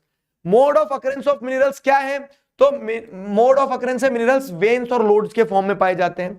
Minerals पाए जाते हैं बेड्स और लेयर्स के फॉर्म में। मिनरल्स पाए जाते हैं residual mass of weathered material के फॉर्म में, ठीक है, कि वेदरिंग के बाद में जो मटेरियल बच गया उस फॉर्म में आपको देखने को मिलेंगे। फिर प्लेसर डिपॉजिट के फॉर्म में मिनरल्स आपको देखने को मिल जाते हैं, जो वैली एरियाज में मिलेंगे, और मिनरल्स मिलते हैं ओशन में। तो ये 5 मोड ऑफ अकरेंस होती है मिनरल्स की। अब वेन्स एंड लोड्स के फॉर्म में आपको जिंक और लेड वगैरह मिल जाएंगे। बेड्स और लेयर्स के फॉर्म में आपको क्या मिल जाएंगे, कोल वगैरह मिल जाएगा, ठीक है, तो कोल और आयरन ओर मिल जाएगा। Residual mass of weathered material के फॉर्म में आपको क्या मिलेगा, residual mass of weathered material के फॉर्म में आपको मिलेगा बॉक्साइट। वैसे आप देखोगे प्लेसर डिपॉजिट के फॉर्म में आपको मिलेगा गोल्ड, सिल्वर, और ओशंस में आपको क्या देखने को मिल जाता है, ओशियंस में आपको देखने को मिलेगा कि आपका ये जो मटेरियल है जैसे सॉल्ट हो गया, ब्रोमाइन हो गया, ये ओशियंस में आएगा। ठीक है, आगे बढ़ते हैं। अगला सवाल, minerals are indispensable part of our life, justify the statement with suitable example. Suitable example से आप बताओ कि मिनरल्स हमारी लाइफ का इंडिस्पेंसिबल पार्ट है। तो मिनरल्स एंड एनर्जी रिसोर्सेज वाले चैप्टर से बहुत डाइवर्स क्वेश्चन नहीं आएगा, सिंपल है। मोड ऑफ अकरेंस पूछेंगे, या फिर यह मिनरल का कंजर्वेशन कैसे किया जा सकता है, या फिर मिनरल्स हमारी लाइफ में क्यों जरूरी है। क्योंकि जैसा मैंने आपको बताया था कि हमारी लाइफ पूरी मिनरल्स के अराउंड रिवॉल्व होती है। हमारी बॉडी जो है it is composed of various minerals. तो this can be understood through the following examples. तो आप एग्जांपल के थ्रू समझाते हैं, जैसे कि एक पिन से लगा के एक शिप तक सब कुछ मिनरल्स से बना है। ठीक है, मिनरल्स हमारी सारी इंडस्ट्री का एक बेसिस बनता है, हमारे फूड में मिनरल्स होता है, तो इसलिए मिनरल्स हमारी लाइफ का इंडिस्पेंसिबल पार्ट है। ठीक, तो मोड ऑफ अकरेंस वाला प्रोमिनेंट टॉपिक है। फिर क्या है, मैन्युफैक्चरिंग इंडस्ट्री में भी वैसे आप देखोगे तो मैन्युफैक्चरिंग इंडस्ट्री में पूरी इंडस्ट्रीज पे बहुत ज्यादा क्वेश्चन नहीं है। इंपॉर्टेंस बताओ मैन्युफैक्चरिंग इंडस्ट्री की, तो इंपॉर्टेंस क्या है मैन्युफैक्चरिंग इंडस्ट्री की कि एग्रीकल्चर को मॉडर्नाइज करता है वो, और हैवी डिपेंडेंस जो है एग्रीकल्चर सेक्टर के ऊपर उससे हमें बचाता है। फिर क्या है, इंडस्ट्रीज जो है एम्प्लॉयमेंट देती है लोगों को, अनएम्प्लॉयमेंट खत्म करती है, और पॉवर्टी जो है पॉवर्टी को भी खत्म करती है। साथ ही साथ क्या है, इंडस्ट्रीज से आप प्रोडक्ट बना के बेचोगे तो आपको फॉरेन एक्सचेंज आएगा, और इंडस्ट्रीज में क्या होता है कि कंट्री में वैल्यू एडिशन होता है, तो कंट्री में प्रॉस्पेरिटी आएगी कि आप इंडस्ट्रीज है तभी टमाटर से केचप बना पाओगे। तो अब जब टमाटर की जगह आप केचप बना के बेचोगे तो 2 पैसा ज्यादा कमाओगे ना। तो इंडस्ट्रीज क्या करती है, प्रॉस्पेरिटी ऐड करती है कंट्री में। Got it. चलो, agriculture and industry are complementary to each other. एक और छोटा टॉपिक जो 2 नंबर 3 नंबर में बनता है कि how agriculture and industry moves hand in hand. तो एग्रीकल्चर क्या करता है, इंडस्ट्री को रॉ मटेरियल देता है, और इंडस्ट्रीज एग्रीकल्चर को क्या देती है, मशीनरी वगैरह देती है। तो इसके तहत आपको क्या देखने को मिलता है कि बोथ आर कॉम्प्लीमेंट्री। सवाल अलग अलग तरीके से पूछा जाएगा कि कैसे एग्रीकल्चर और इंडस्ट्री एक दूसरे को सपोर्ट करते हैं, कैसे दोनों एक दूसरे के साथ कॉम्प्लीमेंट्री है। फाइन, तो वो चीज ध्यान रखिएगा। तो एग्रो इंडस्ट्री जो है वो एग्रीकल्चर सेक्टर को बूस्ट देती है, इंडस्ट्रीज जो है वो रॉ मटेरियल देती है। किसको, इंडस्ट्रीज रॉ मटेरियल देती है, सॉरी एग्रीकल्चर सेक्टर जो है तो वो इंडस्ट्रीज को रॉ मटेरियल देता है, इंडस्ट्रीज उन्हें मशीनरी देती है बदले में। ठीक है, तो industries sell the product such as irrigation pumps, fertilizers वगैरह, ये सारी चीजें। Fine, industries have made the production process of agriculture very efficient. Agriculture provides a huge market and consumer base for the industrial product. तो ये वाली कहानी आपकी agriculture और इंडस्ट्री की हो गई। Got it. Explain the ways through which the industrial pollution of fresh water can be reduced. ठीक है, वो तरीके बताओ जिससे आप industrial pollution of waste water जो है, ऑफ द फ्रेश वाटर जो है उसको रिड्यूस कर सकते हो। तो अब इस चैप्टर में अगर आप देखेंगे मैन्युफैक्चरिंग इंडस्ट्रीज में क्या है, मैन्युफैक्चरिंग इंडस्ट्रीज में या तो आपसे क्या पूछा जा रहा है, मैन्युफैक्चरिंग इंडस्ट्री में या तो आपसे स्टार्टिंग का पार्ट मैन्युफैक्चरिंग इंडस्ट्री की इंपॉर्टेंस वगैरह पूछी जाएगी, या फिर सब्जेक्टिव क्वेश्चन में लास्ट का पार्ट कि इन्वायरमेंटल डिग्रेडेशन कैसे हो रहा है, तो air pollution, water pollution, noise pollution, ये सारे पोल्यूशंस, और उसको कंजर्व कैसे कर सकते हो वो। तो अब जैसे एक सवाल आ गया, industrial pollution of fresh water can be reduced how, तो आप बताएंगे कि वाटर पोल्यूशन को अगर आपको रिड्यूस करना है तो आपको क्या करना होगा, रिसाइकल करना होगा, रीयूज करना होगा। ठीक है, इंडस्ट्रियल इन्फ्लुएंस को प्रॉपर्ली ट्रीट करना होगा डिस्चार्ज करने से पहले। ये एक एग्जांपल दे रहा हूं मैं आपको कि इस तरह से पोल्यूशन वाला जो क्वेश्चन है, पोल्यूशन वाला जो टॉपिक है, उस इंडस्ट्रियल पोल्यूशन वाले टॉपिक में एयर पोल्यूशन, नॉइज पोल्यूशन हो गया, उसके बाद में थर्मल पोल्यूशन हो गया, तो सारे पोल्यूशन और उनको चेक करने के जो तरीके बताए गए हैं वो लास्ट वाला थ्योरी पार्ट से इंपॉर्टेंट हो जाता है। Fine, ethnic composition of Sri Lanka. आ जाओ, हिस्ट्री और ज्योग्राफी का पार्ट मैंने कवर करवा दिया है, अब सिविक्स और इकोनॉमिक्स है। कोई डाउट, कोई सवाल, कोई समस्या, कोई परेशानी बताओ। हाँ जी, कोई क्वेश्चन बताइए। कॉन्फिडेंट हो? मार्शल लॉ क्या है? मार्शल लॉ जब जलियांवाला बाग इंसिडेंट हुआ था उससे पहले एक तरह से कर्फ्यू लगाया गया था कि people were not allowed to gather, वो था मार्शल लॉ।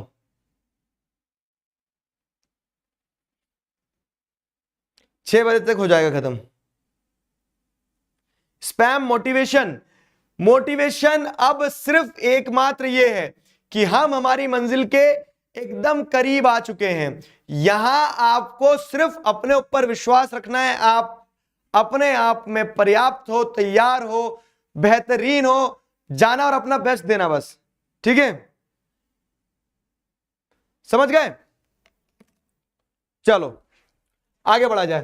तो अब अगर हम आगे बढ़े तो एथनिक कंपोजिशन ऑफ श्रीलंका की अगर बात की जाए तो एथनिक कंपोजिशन ऑफ श्रीलंका समझो तो मेजरली आपको क्या देखने को मिलता है कि पावर शेयरिंग से ये 2-3 ही क्वेश्चन आते हैं कि एथनिक कंपोजिशन बताओ। तो जैसे श्रीलंका का एथनिक कंपोजिशन तमिल स्पीकर से 18%, 13% और 5% मिला के 18% क्या बोल सकते हैं, हाँ 18% तमिल स्पीकर से 74% सिन्हालास थे। और सिन्हालास जो अधिकतर थे वो कौन सी भाषा बोलते थे, तो सिन्हालास बुद्धिस्ट लैंग्वेज, सिन्हालास जो थे वो क्या बोल रहा हूं मैं, सिन्हालास कौन सी भाषा बोलते थे, तो बेसिकली सिन्हाला थे कितने 74%, 18% तमिल्स थे। तमिल्स में भी आपको क्या देखने को मिल रहा था कि तमिल्स में भी श्रीलंकन तमिल्स जो नेटिव श्रीलंका के थे वो 13%, 5% इंडियन तमिल्स थे। अधिकतर सिन्हालास बुद्धिस्ट थे और अधिकतर तमिल्स क्या थे, हिंदूज और मुस्लिम्स थे। और 7% लोग क्रिश्चियन थे जो कि तमिल और सिन्हाला दोनों भाषा बोलने वाले थे, ठीक है। ये हो गया एथनिक कंपोजिशन ऑफ श्रीलंका। अब ये जो चैप्टर 1 है पावर शेयरिंग का, यहां से ऑब्जेक्टिव में क्वेश्चन ऐसे बन जाते हैं कि पावर शेयरिंग क्यों डिजायरेबल है, ठीक है। तो पावर शेयरिंग क्यों डिजायरेबल है, उसका मॉरल रीजन पूछ लिया, प्रूडेंशियल रीजन पूछ लिया, स्टेटमेंट बना के उस पर क्वेश्चन पूछ लिया ऑब्जेक्टिव। सब्जेक्टिव में भी क्या है कि सीधा क्वेश्चन 3 नंबर की why power sharing is desirable बताओ। तो मॉरल रीजन एक क्या होता है कि power sharing is the very spirit of democracy. और पावर शेयरिंग में क्या होता है कि लोगों से कंसल्ट करना होता है कि आप अगर डेमोक्रेसी की बात करो तो डेमोक्रेसी में पीपल आर सुप्रीम, तो at least people should be consulted ना। तो इस सेंस में क्या है कि मॉरल रीजन तो ये हो गया। और प्रूडेंशियल रीजन क्या है कि पावर शेयर करने से लड़ाइयां नहीं होगी, power sharing reduces the chances of conflict. अगर आपने पावर शेयर कर दी तो लोग क्यों लड़ेंगे, अब जब लोग लड़ेंगे नहीं तो stability of political order ensure होती है कि पावर शेयर करने से चीजें स्टेबल रहेगी, स्मूथ रहेगी। पावर शेयर करने से आपको क्या देखने को मिलता है कि आप मेजोरिटी कम्युनिटी को वो पावर नहीं दे रहे हो कि वो माइनॉरिटी के ऊपर क्या कर जाए, अपनी विल इंपोज कर जाए। मेजोरिटी माइनॉरिटी दोनों के पास पावर होगी, समझे, वो चीज है। Describe the elements of Belgian model of accommodation. Belgian जो है, बेल्जियम जो था, बेल्जियम में क्या हुआ, कंफ्लिक्ट वहां भी था लेकिन बेल्जियम में अकोमोडेशन हुआ था। कैसे अकोमोडेशन हुआ था बेल्जियम में, क्योंकि बेल्जियम में आप देखते हो उनके कॉन्स्टिट्यूशन को उन्होंने 4 बार अमेंड किया।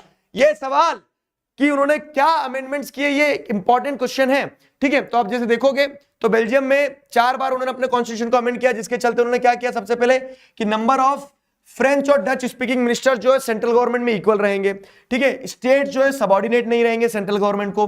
ब्रसेल्स की एक अपनी सेपरेट गवर्नमेंट होगी जहां पे फ्रेंच और डच स्पीकिंग मिनिस्टर बराबर होंगे।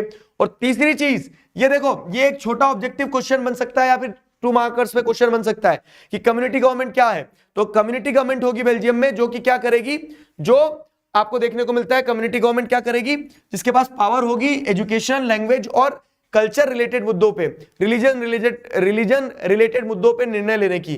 तो हर लैंग्वेज स्पीकिंग ग्रुप की एक अपनी कम्युनिटी गवर्नमेंट होगी, जैसे French community government, Dutch community government और German community government. Got it. Power sharing के डिफरेंट टाइप्स। आ जाओ, एक चीज सीधी बता रहा हूं जो आपको आज देखने को मिल रही होगी कि या तो vertical form of power sharing या तो horizontal form of power sharing, ठीक है। मतलब horizontal form of power sharing में क्या आ जाता है, जब पावर को अलग अलग ऑर्गन्स में शेयर किया जा रहा है। Vertical form of power sharing में जब पावर को अलग अलग लेवल्स में शेयर किया जा रहा है। या तो इस पे क्वेश्चन आएगा या फिर ये बड़ा क्वेश्चन आ सकता है कि what are the different forms of power sharing. Forms of power sharing chapter से एक प्रोबेबल क्वेश्चन है। ऑब्जेक्टिव सब्जेक्टिव किसी ना किसी टर्म्स में आपको देखने को मिलेगा। तो ऑब्जेक्टिव या सब्जेक्टिव किसी ना किसी टर्म्स में आपको देखने को मिलेगा। तो यहां आपको क्या देखने को मिल रहा है, ऊपर के दो पॉइंट्स है ना, इस पे ज्यादा फोकस करना कि डिफरेंट ऑर्गन्स के बीच में पावर शेयर हो रहा है, इससे चेक्स एंड बैलेंस बनता है, ये horizontal form of power sharing है, ठीक है। डिफरेंट लेवल्स के बीच में पावर शेयर हो रहा है, इससे फेडरलिज्म होता है, ये vertical form of power sharing है। और 2 और फॉर्म ऑफ पावर शेयरिंग क्या है कि जब डिफरेंट ग्रुप्स में, सोशल ग्रुप्स में, जैसे सोशल ग्रुप्स में कैसे पावर शेयर होती है, तो आप शेड्यूल कास्ट, शेड्यूल ट्राइब को रिजर्वेशन दे रहे हो, कम्युनिटी गवर्नमेंट उसका एक एग्जांपल है, ठीक है। तो सोशल ग्रुप्स में पावर शेयर होती है और पावर शेयर होती है डिफरेंट पॉलिटिकल पार्टीज में, प्रेशर ग्रुप्स में, जैसे कोलिजन गवर्नमेंट बनाना एक पॉलिटिकल पार्टीज के बीच में पावर शेयर करने का एग्जांपल है। फाइन। फेडरलिज्म, अगेन सुनो मेरी बात, features of federalism is one of the most important area. Features of federalism आपको पता होना चाहिए, सातों के सातों फीचर, एटलीस्ट 5 तो पता हो। तो क्या है? 2 or more than 2 tiers of government हो, different tiers of government are governing the same citizen, लेकिन उनका एरिया ऑफ जुरिस्डिक्शन अलग अलग होना चाहिए, और वो एरिया ऑफ जुरिस्डिक्शन जो है, पावर जो है वो कॉन्स्टिट्यूशनली गारंटीड होना चाहिए। ये पावर फंडामेंटली गारंटीड है, तो इन फंडामेंटल प्रोविजंस को एक तरफ से कोई बदल ना सके।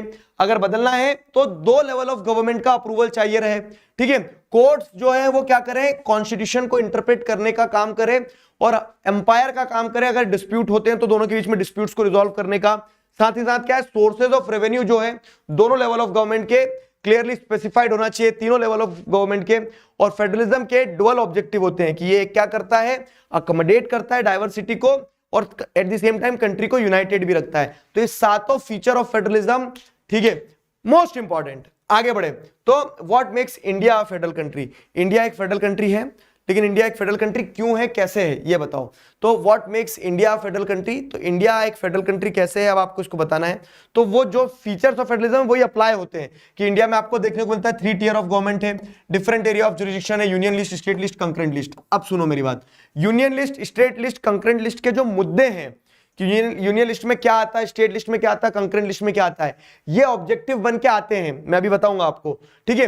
अब जैसे फॉर्म्स ऑफ फेडरलिज्म पढ़ रहे हैं तो coming together, holding together federation होता है। इसके एग्जांपल पूछे जाते हैं कि कमिंग टुगेदर का फेडरेशन का एग्जांपल क्या है, होल्डिंग टुगेदर फेडरेशन का एग्जांपल क्या है ऑब्जेक्टिव में, ठीक है। तो एनी अमेंडमेंट, देखो क्या ये हो गया आपने कि इंडिया कैसे फेडरल कंट्री है, तो डिफरेंट एरियाज ऑफ जुरिस्डिक्शन है।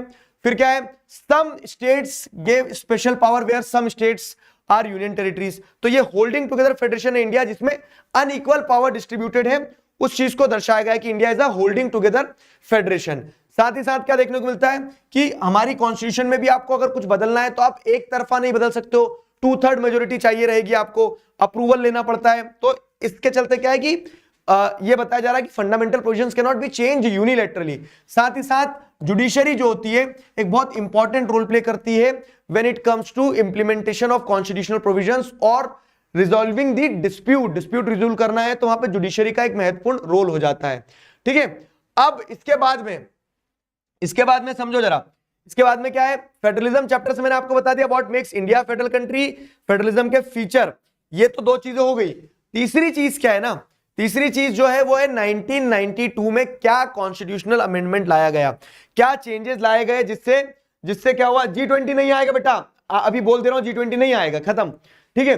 तो अगर आप जैसे देखोगे कि 1992 में क्या चेंजेस इंट्रोड्यूस किए गए थे जिससे हमारे कॉन्स्टिट्यूशन में डिसेंट्रलाइजेशन को स्ट्रॉन्ग किया गया, लोकल गवर्नमेंट को स्ट्रॉन्ग किया गया, तो वो 5 पॉइंट कि 1992 में, देखो अब सवाल बदल जाएगा, यहां पे 3 बोल दिया, यहां पे 5 बोल दे, यहां पे सीधा ये बोल दे कि क्या कॉन्स्टिट्यूशनल चेंजेस लाए गए, यहां पे ये पूछ ले कि लोकल गवर्नमेंट को स्ट्रेंथन कैसे किया गया, तो सवाल बेरूपिया होता है। मैं हर बार बोलते आ रहा हूं कि शब्द बदलेंगे लेकिन कंसेप्ट तो वही रहेगा ना।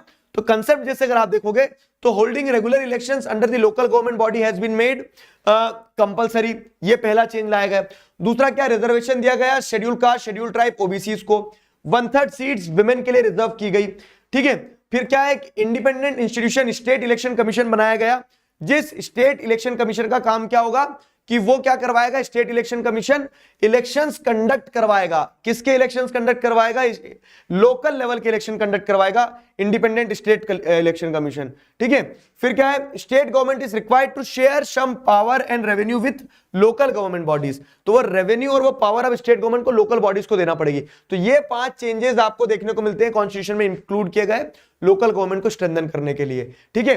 अब इस चैप्टर से या फिर पूरे पेपर में स्पेसिफिकली जो ऑब्जेक्टिव आएंगे, तो देखो मैंने बताया कमिंग टुगेदर फेडरेशन, एक होल्डिंग टुगेदर फेडरेशन। जब इंडिपेंडेंट स्टेट्स एक साथ आते हैं, बड़ा यूनियन बनाते हैं, तो कमिंग टुगेदर फेडरेशन। उसके एग्जांपल ध्यान रखना, जैसे यूएसए, स्विट्जरलैंड, ऑस्ट्रेलिया और नेक्स्ट टॉपर्स, ठीक है। कमिंग टुगेदर फेडरेशन है। होल्डिंग टुगेदर फेडरेशन का एग्जांपल क्या है कि जब एक इंडिपेंडेंट यूनिट सेंट्रल अथॉरिटी क्या करती है? स्टेट्स को पावर देती है, जैसे इंडिया में होता है। तो लार्ज कंट्री क्या करती है? अपनी पावर डिवाइड करती है कॉन्स्टिट्यूएंट यूनिट्स में, जैसे इंडिया, स्पेन और बेल्जियम एक होल्डिंग टुगेदर फेडरेशन का एग्जांपल है। Union list, state list, concurrent list क्या है? तो union list, state list, concurrent list आपको देखने को मिलता है कि वो 3 लिस्ट है जिसमें आपने पावर जो है एरिया ऑफ जुरिस्डिक्शन अलग अलग किया है। यूनियन लिस्ट में वो मुद्दे आते हैं जो नेशनल इंपॉर्टेंस के, जैसे फॉरेन अफेयर, बैंकिंग, कम्युनिकेशन और करेंसी, जिन पे लॉ बनाने की पावर यूनियन गवर्नमेंट के पास होती है। स्टेट लिस्ट में वो मुद्दे आते हैं जैसे police, trade, commerce, agriculture and irrigation, इन पे लॉ बनाने की पावर किसके पास आती है? स्टेट गवर्नमेंट के पास। और कंकरेंट लिस्ट में education, forest, trade union, marriage, adoption and succession जैसे मुद्दे आते हैं। ये एग्जांपल्स ध्यान रखना क्योंकि इन पे ऑब्जेक्टिव क्वेश्चन बनते हैं। ठीक है, ये हो गया। अब आ जाओ, क्या पिछले साल एक क्वेश्चन आया था सरप्राइज कि ये 22 लैंग्वेजेस शेड्यूल लैंग्वेज में दी गई है, जो शेड्यूल 8 में दी गई है, जो हमारी शेड्यूल लैंग्वेजेस कहलाती है, वो कौन सी है?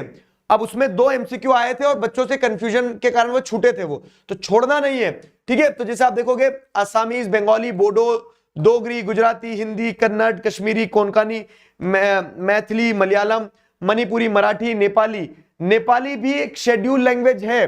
ठीक है, ओडिया, पंजाबी, संस्कृत, सांथाली, सिंधी, तमिल, तेलुगु, उर्दू, तो ये हमारी शेड्यूल लैंग्वेजेस हैं। ठीक है, तो ये हमारी शेड्यूल लैंग्वेजेस हैं जो आपको ध्यान रखना है।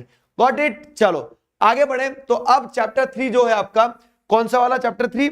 चैप्टर 3 आपका gender, religion and caste. Gut feeling के बेसिस पे एक चीज बता रहा हूं, विमेन के पॉलिटिकल रिप्रेजेंटेशन के ऊपर कुछ ना कुछ क्वेश्चन आएगा। तो विमेन का पॉलिटिकल रिप्रेजेंटेशन जरूरी है। क्यों? क्योंकि विमेन का पॉलिटिकल रिप्रेजेंटेशन होगा, उससे विमेन अपने लिए क्या कर पाएगी? स्टैंड ले पाएंगी। लेकिन अभी वो विमेन का पॉलिटिकल रिप्रेजेंटेशन उतना अच्छा नहीं है। क्यों? क्योंकि फॉर द फर्स्ट टाइम 2019 में 14% विमेन, अप्रॉक्स 14% विमेन पहली बार पार्लियामेंट में आई। नहीं तो उसके पहले तक तो उससे भी नीचे रहता था। स्टेट लेजिस्लेटिव असेंबलीज में वो परसेंटेज और कम है। तो रिजर्वेशन की डिमांड की गई है और वो रिजर्वेशन रिसेंटली ग्रांट हुआ है। अब क्योंकि ये रिजर्वेशन रिसेंटली ग्रांट हुआ है, ठीक है, तो एक्सपेक्टिंग कि विमेन पॉलिटिकल रिप्रेजेंटेशन जैसी चीज पे क्वेश्चन बन सकता है। ठीक है, ये विमेन का पॉलिटिकल रिप्रेजेंटेशन वाला ये ग्राफ वगैरह ये ध्यान रख लेना। फाइन, जिसमें बताया गया है कि इंडिया में विमेन का पॉलिटिकल रिप्रेजेंटेशन बहुत कम है वर्ल्ड के एवरेज से। वर्ल्ड में 24% महिलाएं एटलीस्ट इलेक्टेड रिप्रेजेंटेटिव्स होती, लेकिन इंडिया में नहीं है। अब उसके बाद में इस चैप्टर में जो टर्म्स हैं, जैसे क्या है, कम्युनलिस्ट कौन होता है? एक वो व्यक्ति जो एक धर्म के डोमिनेंस में विश्वास रखता है।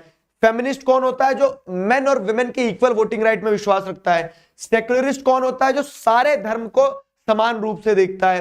कास्टिस्ट कौन होता है? जो कास्ट के आधार पर समाज बनाने की बात करता है। एक पेट्रियार्कल पर्सन कौन होता है? जो पुरुष प्रधान समाज की बात करता है। इस चैप्टर में ये छोटे छोटे एक एक वर्ड और एक एक वर्ड की एक एक कहानी वाली चीजें ज्यादा हैं, जिनके ऑब्जेक्टिव या शॉर्ट आंसर क्वेश्चन में बन के आने की प्रोबेबिलिटी बनती है।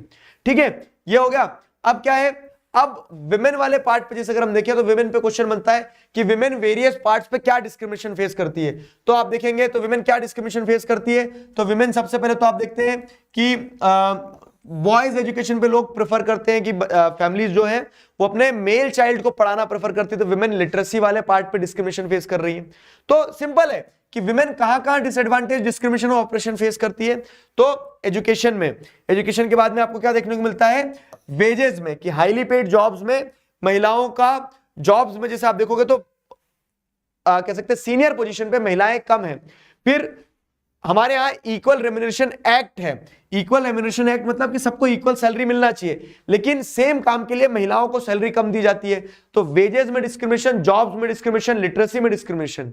ठीक है, साथ ही साथ क्या है, सेक्स रेशियो में अगर आप देखेंगे तो parents prefer to have male child when compared with female child. ठीक है, तो क्या देखने को मिलता है कि फीमेल्स आर अबॉर्टेड। तो ये एक डिस्क्रिमिनेशन है। और प्राइवेट डोमेन में भी डिस्क्रिमिनेशन फेस करती है, जैसे women face harassment, exploitation and violence in our society in their homes. तो ये वो वेरियस एस्पेक्ट्स हैं। Got it? What is the idea behind the communal politics? Communal politics यानी कि कम्युनलिज्म। कम्युनलिज्म का आइडिया पे क्वेश्चन बनता है। तो कम्युनलिज्म क्या होता है मेरे दोस्त?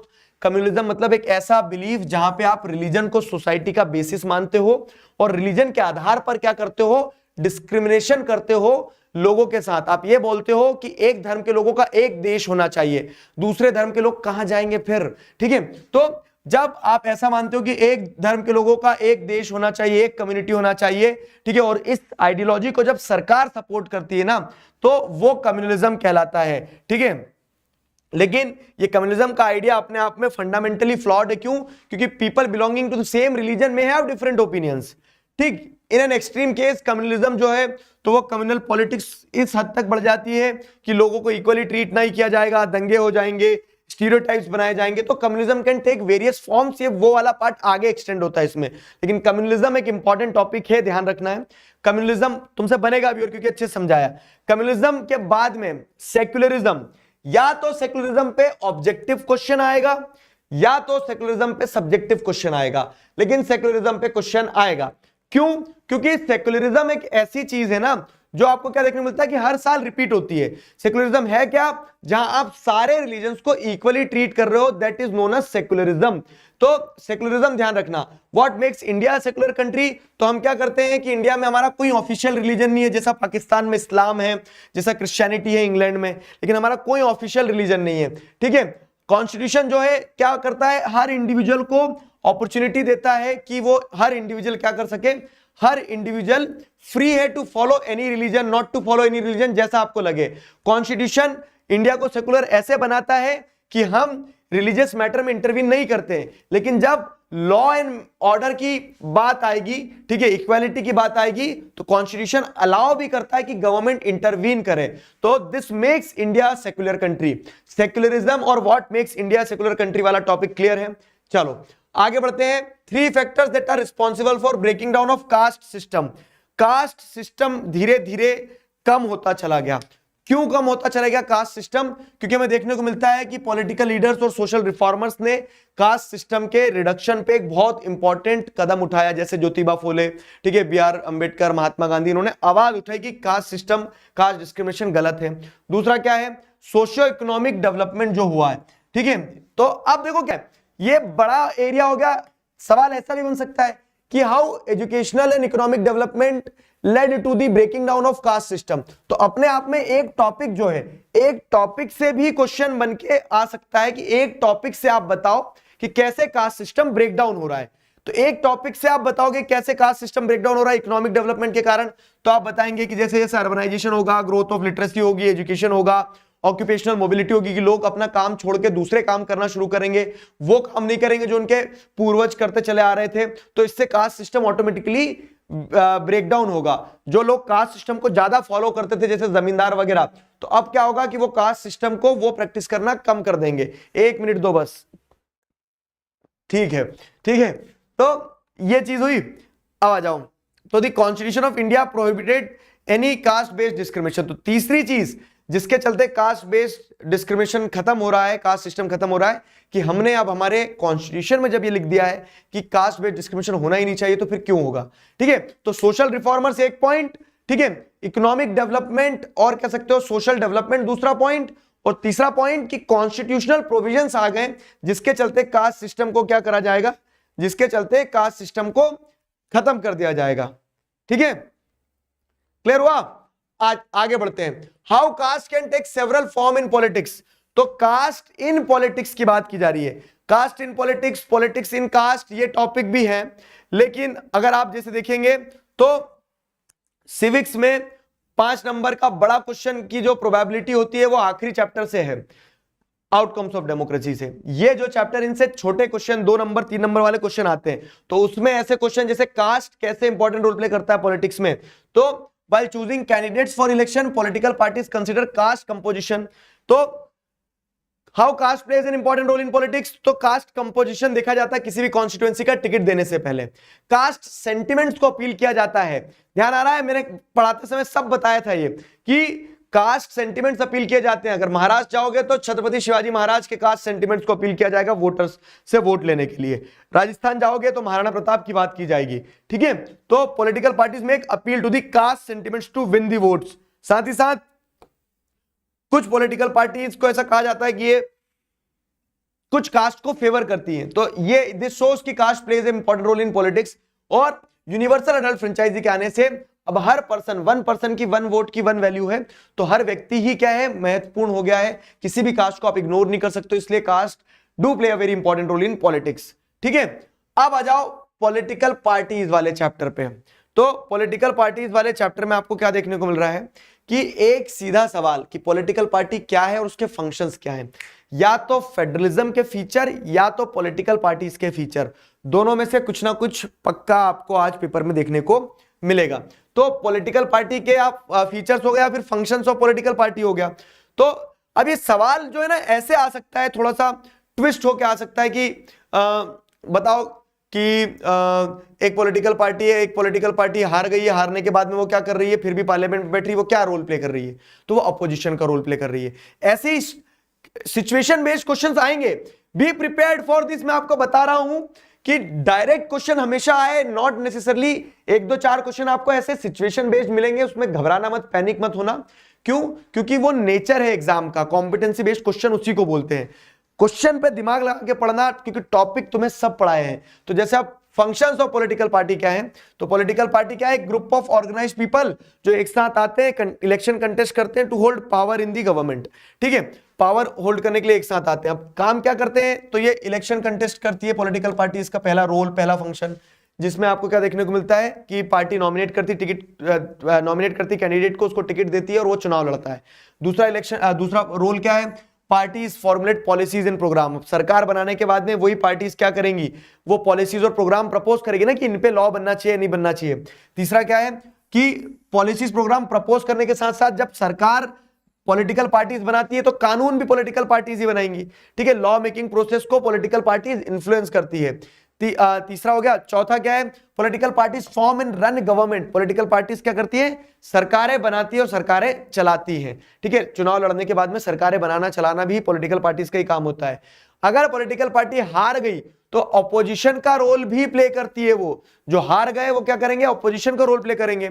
और पॉलिटिकल पार्टीज क्या करती है, पब्लिक ओपिनियन शेप करती है, क्योंकि पॉलिटिकल पार्टी के इतने सारे फॉलोवर्स होते हैं। देखो मैं आपको वही बता रहा हूं, अगर ऐसा स्पेसिफिक क्वेश्चन आ जाए क्या कि पॉलिटिकल पार्टी जो है ऑपोजिशन का रोल प्ले करती है, तो आप क्या लिखोगे कि आप बताओगे कि हाँ पॉलिटिकल पार्टी जो हार जाती है तो वो क्या करती है, वो डिफरेंट व्यूज या फिर रूलिंग पार्टी का एक अल्टरनेटिव प्रोवाइड करती है आपको, कि रूलिंग पार्टी जो है, कि रूलिंग पार्टी अगर अच्छा काम नहीं करी तो हमें मौका दो, हम भी तो अच्छे हैं, वैसा करके। ठीक है, तो ऑपोजिशन का रोल प्ले करती है, it shapes the public opinion, ये वाली चीज हो गई। Two party system and multi party system की अगर बात की जाए तो अब क्या है ना, पॉलिटिकल पार्टी के फंक्शन वगैरह समझ में आ गए एक बार, तो उसके बाद में क्या है कि what are the different party system. तो डिफरेंट पार्टी सिस्टम में क्या होता है, डिफरेंट पार्टी सिस्टम में आपको देखने को मिलता है एक टू पार्टी सिस्टम है, एक मल्टी पार्टी सिस्टम है।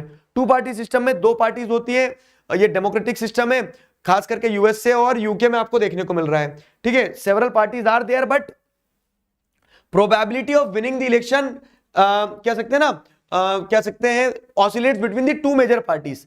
और वहीं अगर आप देखोगे मल्टी पार्टी सिस्टम में, जहां पे मल्टीपल पार्टीज के पावर में आने के चांसेस होते हैं, डाइवर्सिटी बेहतर तरीके से अकोमोडेट होती है मल्टी पार्टी सिस्टम में। मल्टी पार्टी सिस्टम का एग्जांपल है इंडिया, जहां पे आपको कोलिजन्स और अलायंस देखने को मिलते हैं कि मल्टीपल पार्टीज, अगर एक पार्टी की सरकार नहीं बन रही तो बहुत सारे एक साथ आके सरकार बनाते हैं। और साथ ही साथ क्या है कि 2 पार्टीज के अलावा भी तीसरी पार्टी आपको कहीं पे सरकार बनाते हुए देखने को मिलेगी, चाहे वो अकेले बनाए चाहे कि किसी के साथ मिलकर बनाए। फिर नेशनल पार्टी स्टेट पार्टी का क्राइटेरिया, अब सुनो, नेशनल पार्टी स्टेट पार्टी का क्राइटेरिया बहुत कम अभी तक देखने को मिला है एग्जाम में, लेकिन this time I am expecting कि नेशनल पार्टी स्टेट पार्टी के ऊपर कुछ ना कुछ तो आएगा, क्योंकि नेशनल पार्टी इस बार 1-2 ऐड हुई है ये सारा सब कुछ। तो क्राइटेरिया क्या है नेशनल पार्टी का, कि जो पूरी कंट्री पे जिसकी इन्फ्लुएंस है, इसे रिकॉग्नाइज्ड पार्टी कहा जाता है। नेशनल पार्टी बनने के लिए 6% वोट सिक्योर करना होगा आपको लोकसभा इलेक्शन में, या फिर 4 असेंबली के इलेक्शंस में, और एटलीस्ट 4 सीटें जीतना होगी। और स्टेट पार्टी बनने के लिए आपको क्या करना होगा, स्टेट पार्टी बनने के लिए आपको आपकी रीजनल लेवल पे पकड़ होना चाहिए, इसीलिए स्टेट पार्टीज को रीजनल पार्टी कहा जाता है। 6% वोट सिक्योर करना चाहिए रीजनल पार्टी को, स्टेट पार्टीज को 6% वोट सिक्योर करें, साथ ही साथ विंस एटलीस्ट 2 सीट, या तो 2 सीट जीते और 6% वोट सिक्योर करे, तब एक पार्टी स्टेट पार्टी कहलाती है। ठीक है, जैसे एग्जांपल के तौर पे आप क्या देखोगे, राष्ट्रीय जनता दल हो गया, शिवसेना, तो इनके नाम पूछे जाएंगे कि एकदम नॉट नेसेसरली, लेकिन ऊपर ऊपर एक ओवरव्यू ध्यान रहना चाहिए। ठीक है, बीजेपी कांग्रेस, तो ये बीजेपी कांग्रेस बहुजन समाज पार्टी तो अब खत्म हो गया ना, बहुजन समाज पार्टी तो अब स्टेट पार्टी बन गई है, नेशनल पार्टी नहीं रही है। तो ये या नहीं, बहुजन समाज पार्टी कांसीराम वाली है, अभी है Bahujan Samaj party, national party है। ठीक है, अब ये पार्टीज का अगर हम क्राइटेरिया देखें तो सिंपल, अपन ने जो थंब रूल एक वीडियो में सीखा है क्या, कि हर पार्टी का कोई ना कोई फाउंडिंग ईयर है, हर पार्टी की कोई ना कोई आइडियोलॉजी है, हर पार्टी का सिंबल है, लीडर है और एरिया है। उस हिसाब से आपको ये सारी नेशनल पार्टीज देखने को मिल रही हैं। अब 6 नेशनल पार्टी है नई बुक के हिसाब से। आम आदमी पार्टी और national people's party, 2 party book में ऐड हुई है। इनका आपको क्या ध्यान रखना है कि कब बनी, क्या आइडियोलॉजी है, कब बनी, क्या आइडियोलॉजी है, और साथ ही साथ क्या है, क्या सिंबल है, कौन लीडर है, ये सारी चीजें आपको ध्यान रखना है। ये खास करके 2 जो पार्टी ऐड हुई है, इसका पार्टी पे सीधा सीधा क्वेश्चन बनेगा क्या, इसकी गारंटी नहीं है। स्क्रीनशॉट क्या करोगे बेटा, मैं टेलीग्राम पे और व्हाट्सएप पे दोनों जगह आपको क्या कर दूंगा, ये पीडीएफ दे दूंगा, पहले समझ लो पूरा। फिर क्या है, what are the major challenge which a political party face. लिखो भाई साहब, अगर 5 नंबर का क्वेश्चन आउटकम्स ऑफ डेमोक्रेसी से नहीं आया इन केस, तो वो फिर पॉलिटिकल पार्टीज वाले चैप्टर से आएगा। और पॉलिटिकल पार्टीज वाले चैप्टर से अगर आउटकम्स 5 नंबर का क्वेश्चन आया तो वो इस टॉपिक से ही आता है कि चैलेंजेस क्या फेस करती है पॉलिटिकल पार्टीज। पहला चैलेंज है लैक ऑफ इंटरनल डेमोक्रेसी, जहां पे आपको क्या देखने को मिलता है कि पॉलिटिकल पार्टीज में टॉप पार्टी लीडर्स है वो डिसीजन ले लेते हैं, ठीक है। जो बॉटम में है उन्हें पता ही नहीं चलता है। पार्टी के टुवर्ड्स लॉयलिटी रखने से कुछ नहीं होगा, आपको लीडर्स की चापलूसी करना पड़ेगी लैक ऑफ इंटरनल डेमोक्रेसी के कारण। दूसरा है डायनेस्टिक सक्सेशन, जहां पे पानी पी लूं एक बार थोड़ा सा, ठीक है। डायनेस्टिक सक्सेशन में क्या होता है, डायनेस्टिक सक्सेशन में होता है कि एक ही फैमिली या फिर एक ही परिवार के लोग पार्टी की टॉप पोजीशन पे बैठे रहते हैं, जिससे इनकैपेबल लोग लीडर बनते चले जाते हैं और कैपेबल लोग कभी लीडर नहीं बन पाते हैं। तीसरा चैलेंज है मनी एंड मसल पावर का influence. Money and muscle power का इन्फ्लुएंस कैसा होता है कि पॉलिटिकल पार्टीज जो रहती हैं वो ऑफन मनी और मसल पावर का इस्तेमाल करती है जेन्युइन कैंडिडेट्स को रेस से बाहर निकालने के लिए, या फिर जिन लोगों के पास बहुत पैसा और बाहुबल होता है वो पार्टी की टिकट ले लेते हैं, ठीक है। तो मनी एंड मसल पावर भी क्या है, इन्फ्लुएंस करता है, एक चैलेंज है पॉलिटिकल पार्टीज के सामने। और चौथी चीज है कि limited choice for voters. Political parties जो है सब एक जैसी हैं, ठीक है, बहुत ज्यादा डिफरेंस नहीं होता पॉलिटिकल पार्टीज में, सब लगभग एक ही थाली के चट्टे बट्टे होते हैं। जहां पे आपको क्या देखने को मिलता है कि कोई एक पार्टी जो है तो वो क्या कर रही है, अगर आपको एक इकोनॉमिक पॉलिसी बता रही है तो दूसरी पार्टी भी वैसी ही इकोनॉमिक पॉलिसी बताएगी, ठीक है। पानी पियो सब तुम भी 1 मिनट के लिए, चलो।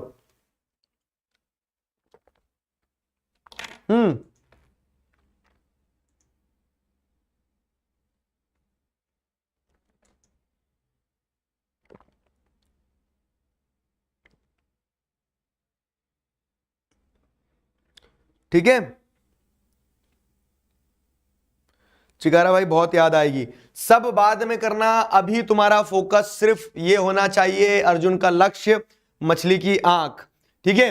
तो अभी आपको पेपर बहुत अच्छा दे के आना है, बॉटल नेक्स्ट टॉपर्स की चाहिए तुम्हें, दे देंगे, ठीक है। पेपर बहुत अच्छा दे के आओ, टॉप करो तो मैं खुद आऊंगा तुम्हारे घर गिफ्ट हैम्पर लेके, जिसमें नेक्स्ट टॉपर की बॉटल रहेगी, खुश।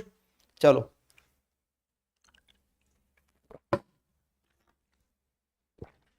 समझ गए, पिंकी प्रॉमिस।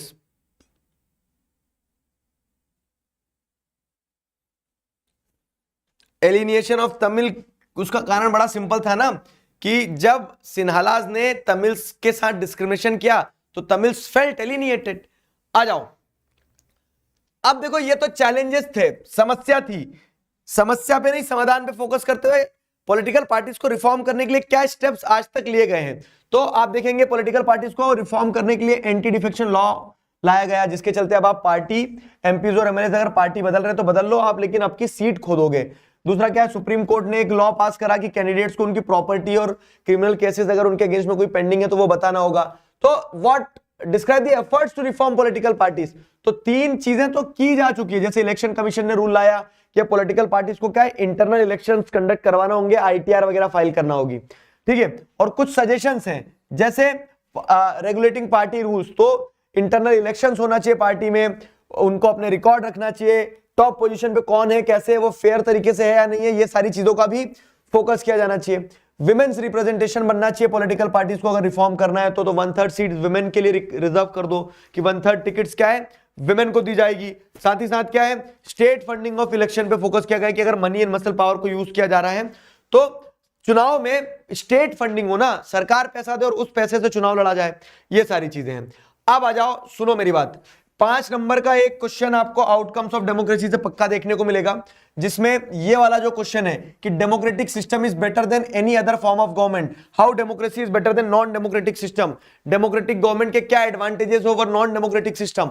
सवाल बहरूपिया होता है, किसी भी तरह से पूछा जाए तो डेमोक्रेसी क्यों बेटर है, क्योंकि वो इक्वलिटी प्रमोट करती है, डिग्निटी इनहांस करती है, डिसीजन मेकिंग इंप्रूव करती है, कंफ्लिक्ट रिजॉल्व करती है और अपॉर्चुनिटी देती है कि हम अपनी गलतियां सुधार सके। तो ये वाला जो क्वेश्चन है ये आपको मैं 1000 बार बता चुका हूं, एक बार फिर बता रहा हूं कि how democracy is better than non democracy, इस पे क्वेश्चन बनता है। फाइन, आगे आ जाओ। How does democracy produces an accountable, responsive and legitimate government. तो डेमोक्रेटिक गवर्नमेंट एक अकाउंटेबल, रिस्पॉन्सिव, लेजिटिमेट गवर्नमेंट कैसे प्रोड्यूस करती है?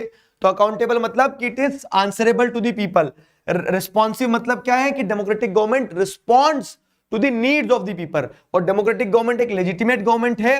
कैसे? क्योंकि democratic government is people's own government, ये एक ऐसी सरकार है जिसे हमने खुद चुना है। तो डेमोक्रेटिक गवर्नमेंट क्या होती है? एक रिस्पॉन्सिव लेजिटिमेट गवर्नमेंट होती है। ये तीनों टर्म्स जो हैं, ये तीनों टर्म्स ध्यान रखना, ठीक है। अगला 5 नंबर का क्वेश्चन क्या है कि democracy do not appear to be very successful in reducing economic inequalities. तो ऐसा नहीं है, डेमोक्रेसी ने इकोनॉमिक इनइक्वालिटीज को रिड्यूस करने का प्रयास किया है, लेकिन आपको क्या देखने को मिलता है? लेकिन आपको देखने को मिलता है कि स्टिल देयर आर इनइक्वालिटीज। आपको यह देखने को मिलता है कि small number of people, ultra rich section of the society जो है वो huge proportion of wealth enjoy करता है, वहीं पे those people who are at bottom, ठीक है, वो अपनी 2 वक्त की रोटी भी अरेंज नहीं कर पाते हैं। कंट्रीज जैसे साउथ अफ्रीका, ब्राजील में आपको क्या देखने को मिलता है कि 20% people takes away more than 60% of the national income. तो ये कुछ आर्ग्यूमेंट्स जो है शो करते हैं कि हाँ डेमोक्रेसी में इनइक्वालिटीज हैं, लेकिन फिर भी हम डेमोक्रेसी को अडॉप्ट करते हैं। क्यों? क्योंकि डेमोक्रेसी में बेटर एडवांटेजेस हैं, दूसरे और भी एडवांटेजेस हैं जो डेमोक्रेसी देती है। Fine, democracy lead to peaceful and harmonious life among citizen. Democracy peaceful और हार्मोनियस लाइफ कैसे कंडक्ट करवाती है? तो आप बताएंगे कि डेमोक्रेसी ही एकमात्र ऐसा सिस्टम ऑफ गवर्नमेंट है जहां पे आप डिफरेंट सेक्शंस को अकोमोडेट कर सकते हो। डेमोक्रेसी में ही आप डिफरेंसेस को सेलिब्रेट कर सकते हो। डेमोक्रेसी में आप क्या देखने को मिलता है कि डेमोक्रेसी में वो प्रोसीजर होता है जिसके चलते आप healthy competition among different communities, groups को टैकल कर सकते हो, ठीक है। नॉन डेमोक्रेटिक सिस्टम में तो कुचल दिए जाते हैं ना लोग। Democracy always accommodates minority view. Democracy has the ability to handle differences, social differences very peacefully, ठीक है। डेमोक्रेसी क्या करता है? पॉसिबिलिटी ऑफ टेंशन जो है उसको रिड्यूस कर देता है, क्योंकि वो हर ग्रुप को साथ रख के चलने का प्रयास करती है democracy. Got it? Democracy stands much superior, क्योंकि देखो इसमें 5 टॉपिक है, पांचों टॉपिक से अलग अलग सेट में आपको 5 नंबर के क्वेश्चन देखने को मिलेंगे। तो democracy stands much superior to any other form of government in promoting dignity and freedom. तो आप क्या कहेंगे कि डेमोक्रेसी स्लो हो सकती है, लेस एफिशिएंट हो सकती है, सब कुछ हो सकता है, लेकिन डेमोक्रेसी में आपको क्या देखने को मिलता है कि डिग्निटी ऑफ जो इंडिविजुअल्स हैं, खास करके जैसे विमेन का एग्जांपल, और विमेन के बाद में आप कास्ट बेसिस पे देखोगे तो वो डेमोक्रेसी में बिल्कुल नहीं होगा। क्यों? क्योंकि डेमोक्रेसी इस चीज की बात करती है कि एटलीस्ट डेमोक्रेसी इस चीज को गारंटी करती है आपको कि आप हर व्यक्ति इक्वल है, और जब हर व्यक्ति इक्वल है तो सबकी डिग्निटी और सबकी फ्रीडम को इक्वल ट्रीटमेंट दिया जाएगा। और अगर इक्वल ट्रीटमेंट नहीं हो रहा है तो at least you can raise your voice in democracy. Non democracy में तो आप आवाज भी नहीं उठा पाओगे, ठीक है। उसी चीज को इस क्वेश्चन में और आंसर में समझाया गया है। अब आ जाओ क्या इकोनॉमिक्स। इकोनॉमिक्स में आपको 20 नंबर पूरे देखने को मिलते हैं, मतलब इसमें मैप वर्क वगैरह कुछ नहीं है। तो अब ये जो 20 नंबर पूरे इसमें ऑब्जेक्टिव के एरियाज क्लियर हैं और सब्जेक्टिव के एरियाज क्लियर हैं, ठीक है। सब्जेक्टिव क्वेश्चंस जो हैं, तो सब्जेक्टिव क्वेश्चन अभी तक जो देखते आए हैं, तो जैसे ग्लोबलाइजेशन, मनी एंड क्रेडिट, इन टॉपिक से ज्यादा आता है। ऑब्जेक्टिव क्वेश्चन चैप्टर 1 और चैप्टर 2 से ज्यादा आते हैं। तो पहले अगर शुरू करें तो different person can have different developmental goal. तो आप इसको कैसे सब्सटेंशिएट करोगे एग्जाम्पल के साथ में? तो एक व्यक्ति के लिए जो विकास होता है वो दूसरे के लिए विनाश होता है, ठीक है। एग्जाम्पल में डैम कंस्ट्रक्शन का आप एग्जाम्पल लिख सकते हो कि जब डैम बनते हैं तो एक व्यक्ति के लिए डैम बनाना तो डेवलपमेंट है, लेकिन दूसरे के लिए डिस्ट्रक्शन होता है। तो लोगों के डिफरेंट डेवलपमेंटल गोल होते हैं as well as conflicting developmental goal होते हैं, ठीक है। वो आप एग्जाम्पल से बताओ। तो ये आप डैम कंस्ट्रक्शन वाला एग्जाम्पल दे सकते हो, इसको थ्योरी को एक्सप्लेन कर सकते हो, ये इंपॉर्टेंट है। अब इसी इंपॉर्टेंस की बात करते हो अगर मैं बताऊं ना, तो different people have different developmental goal पे ऑब्जेक्टिव क्वेश्चंस कि लैंडलेस लेबर का क्या डेवलपमेंटल गोल होगा। तो ये जैसे आप देखोगे प्रॉस्परस फार्मर का क्या डेवलपमेंटल गोल होगा, वहीं पे फार्मर जो डिपेंड करता है सिर्फ रेन्स पे, तो उसका डेवलपमेंटल गोल क्या होगा कि उसको बारिश का पानी मिल जाए जैसे, ठीक है। तो ये ऑब्जेक्टिव में आता है, ये टेबल पे एक बार नजर दौड़ा लेना कि किसका डेवलपमेंटल गोल क्या होगा, और अगर नजर नहीं भी दौड़ाओगे तो थोड़ा प्रेजेंस ऑफ माइंड रखना कि एक व्यक्ति के बारे में दिया रहेगा, उस व्यक्ति का डेवलपमेंटल गोल क्या हो सकता है। साथ ही साथ टेबल बेस्ड क्वेश्चंस आएंगे पक्का, एक क्वेश्चन टेबल बेस्ड आपको देखने को मिलेगा एक नंबर में, तो वो टेबल्स को देखना, उन टेबल को देख के वहीं के वहीं समझ के आंसर सॉल्व करने की कोशिश करना, ठीक है। ये जो कीवर्ड्स है जैसे इन्फेंट मोर्टिलिटी रेट क्या होता है, लिटरेसी रेट क्या होता है, नेट अटेंडेंस रेशियो क्या होता है, इस पे भी सवाल बनता है।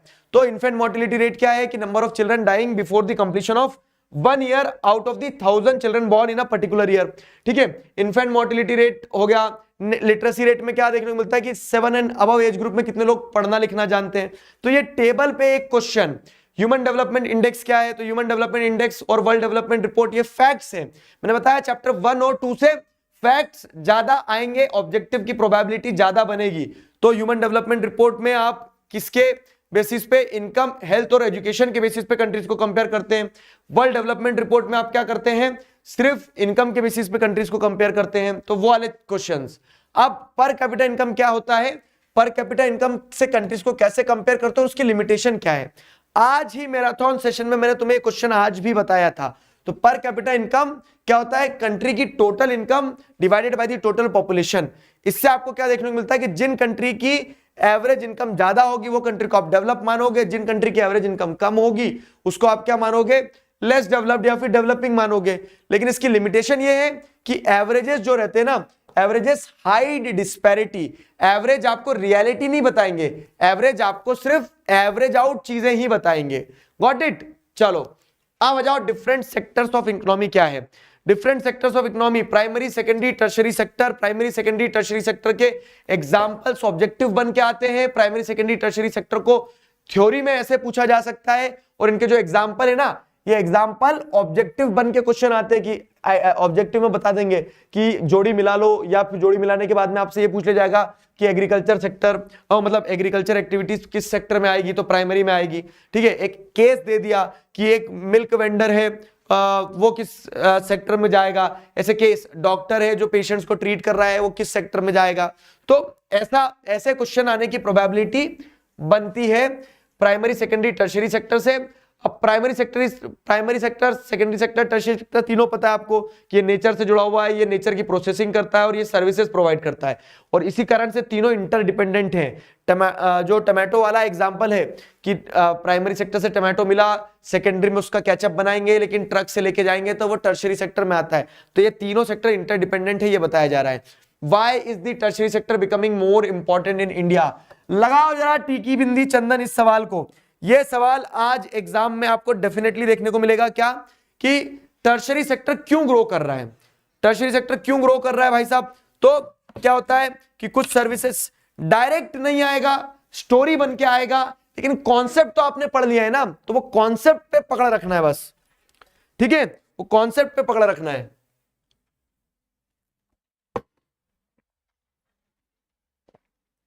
रिकॉर्डेड नहीं है अश्मित यादव, बेटा ऑल द बेस्ट, अच्छे से एग्जाम देके आना, रिकॉर्डेड और लाइव के चक्कर में मत पड़े रहो। जरूरी ये है कि तुम्हारा एक एक मिनट सही इस्तेमाल हो और तुम अच्छे से पेपर देके आओ, ठीक है। मैंने तुम्हें आज जितने क्वेश्चन बताए, क्योंकि सेट भी तो 3 होते हैं ना, तो सबके लिए बताना पड़ेगा किसके सेट में क्या आएगा, ठीक। तो आप लोग तैयार रहना, क्योंकि ये वो एरियाज हैं, इट्स नॉट लाइक कि मुझे पेपर मिल जाता है, इट्स नॉट लाइक कि मेरा कहीं पे कोई कनेक्शन है। It's all about the intensive research, it's all about the teaching experience of last 9 years, कि हम एटलीस्ट ये तो समझ सकते हैं, पैटर्न पकड़ सकते हैं कि कैसे सवाल आएंगे।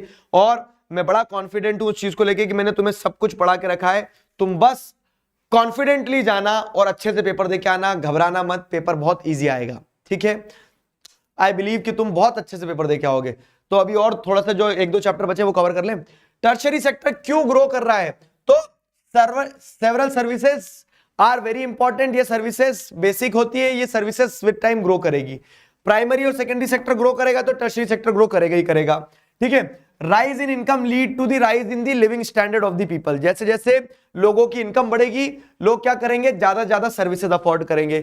और new services based on information communication technology भी आपको क्या देखने को मिलती है कि इमर्ज होती है। ठीक है, न्यू सर्विसेज इमर्ज होती है। ठीक है, ये हो गया। आगे बढ़ते हैं कि describe the key features of MNREGA, Mahatma Gandhi national rural employment guarantee act. अब क्या है ना, एम्प्लॉयमेंट जनरेशन वाला जो क्वेश्चन है उस पे क्वेश्चन है, पीडीएफ में आपको दूंगा, पीडीएफ आपको दूंगा टेलीग्राम पे, खत्म तो जाने दो क्लास तब तो पीडीएफ दे पाऊंगा।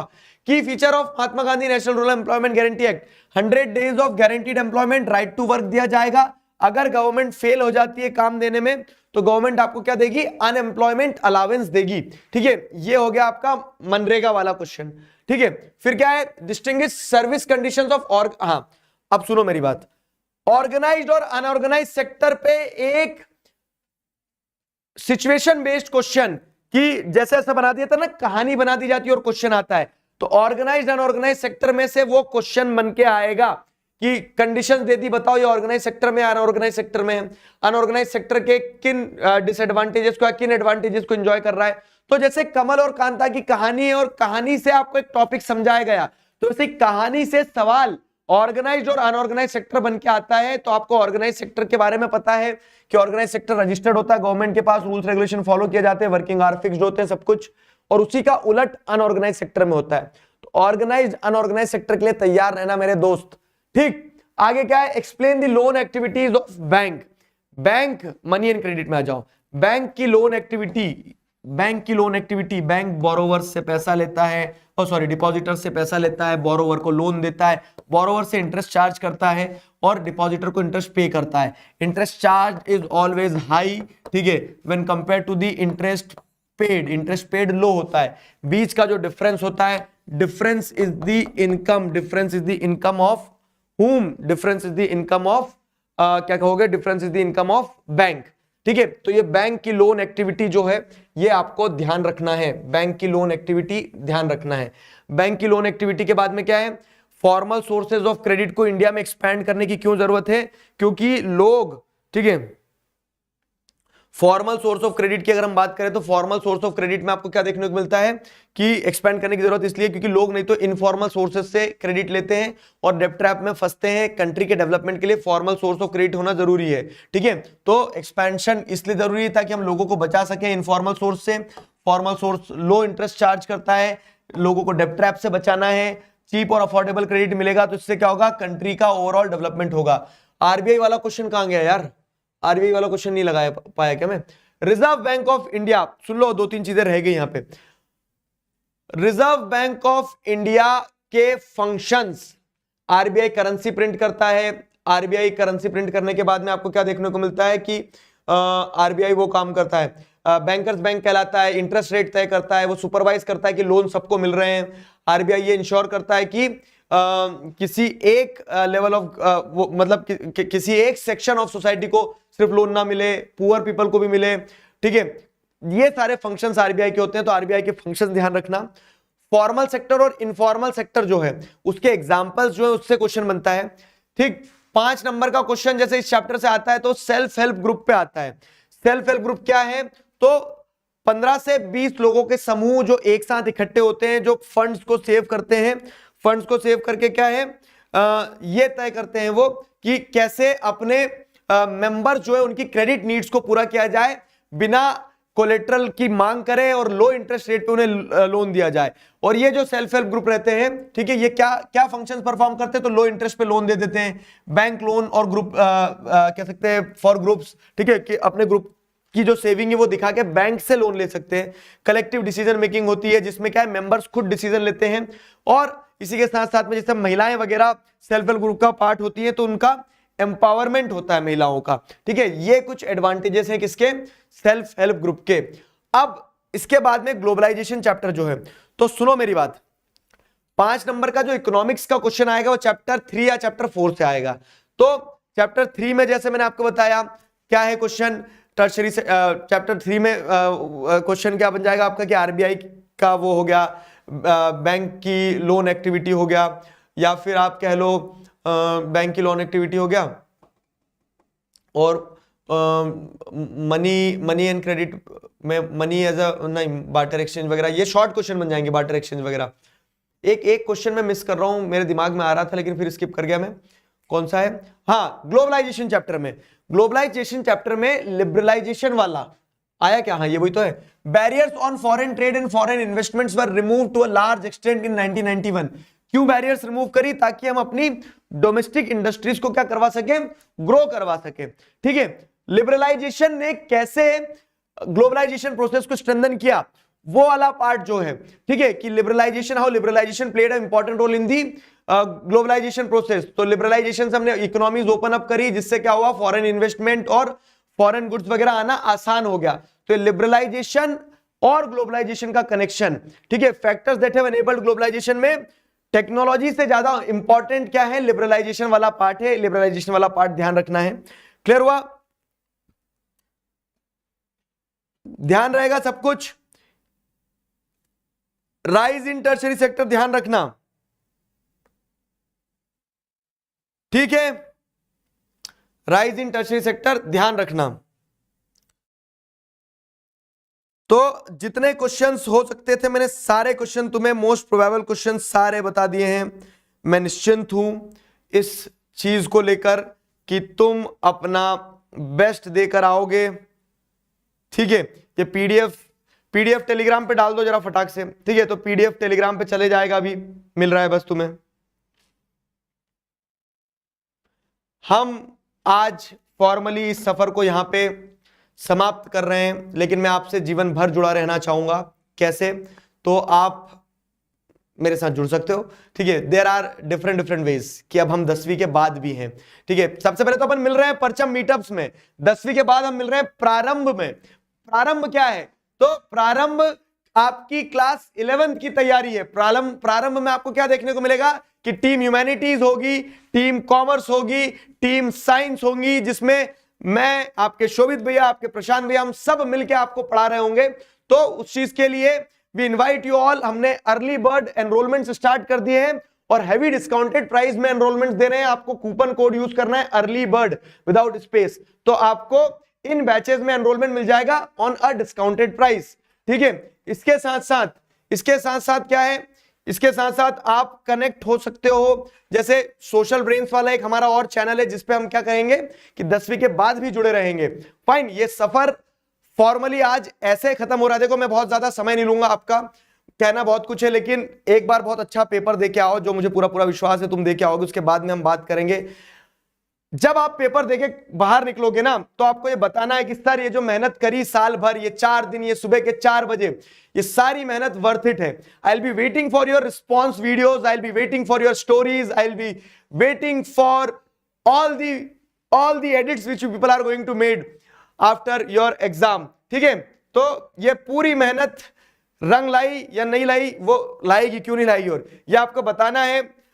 I believe now you are all set for your exams।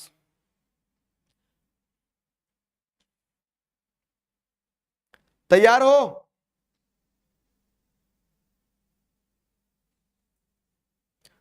Chapter chronology कैसे लिखनी है? सर, चैप्टर क्रोनोलॉजी लिखने को नहीं आएगी, ऑब्जेक्टिव में क्वेश्चन आता है। ठीक है, क्रोनोलॉजी का मॉरल रीजन, पोटेंशियल रीजन बताया, पीडीएफ बना के पीडीएफ टेलीग्राम पे गया।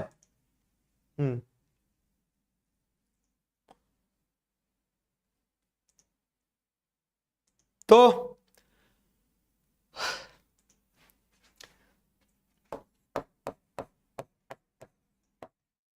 ऑल द बेस्ट, विजय भव, विदाई 4.0, आई मिस यू ऑल। लेकिन उससे इंपॉर्टेंट ये है कि just make all of us proud. अच्छा पेपर देके आना, ठीक है, कॉन्फिडेंस के साथ जाना। मुझे पता है तुम बहुत बेहतरीन तरीके से तैयार हो और बहुत बेहतरीन तरीके से पेपर देके आओगे। you people know I want to say a lot of thing, लेकिन अब बस इतना कहूंगा कि जाओ अपना पेपर बेस्ट तरीके से दे के आओ, समय का सदुपयोग करो, एक बार रिवाइज कर लेना और सारी चीजें। ठीक है,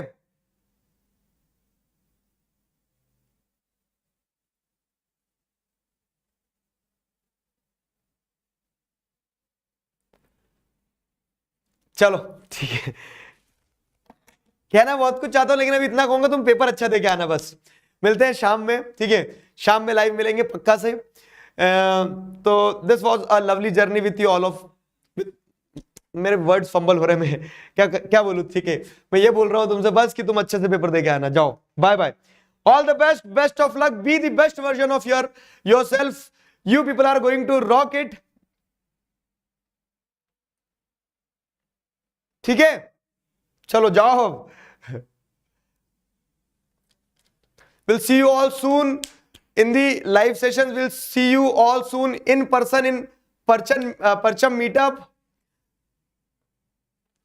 We'll be waiting for your responses. जैसे ही पेपर दे के बाहर निकलो तुरंत बताना मुझे कि कैसा पेपर गया, ठीक है। तुम लोगों से ज्यादा एक्साइटमेंट, नर्वसनेस और तुम लोगों से ज्यादा फोड़ के आने वाली स्पिरिट मेरे अंदर है अभी कि तुम बहुत अच्छा करके आने वाले हो, ठीक। चलो बाय बाय, ध्यान रखना अपना, all the best for your exams, go forth and conquer it, bye.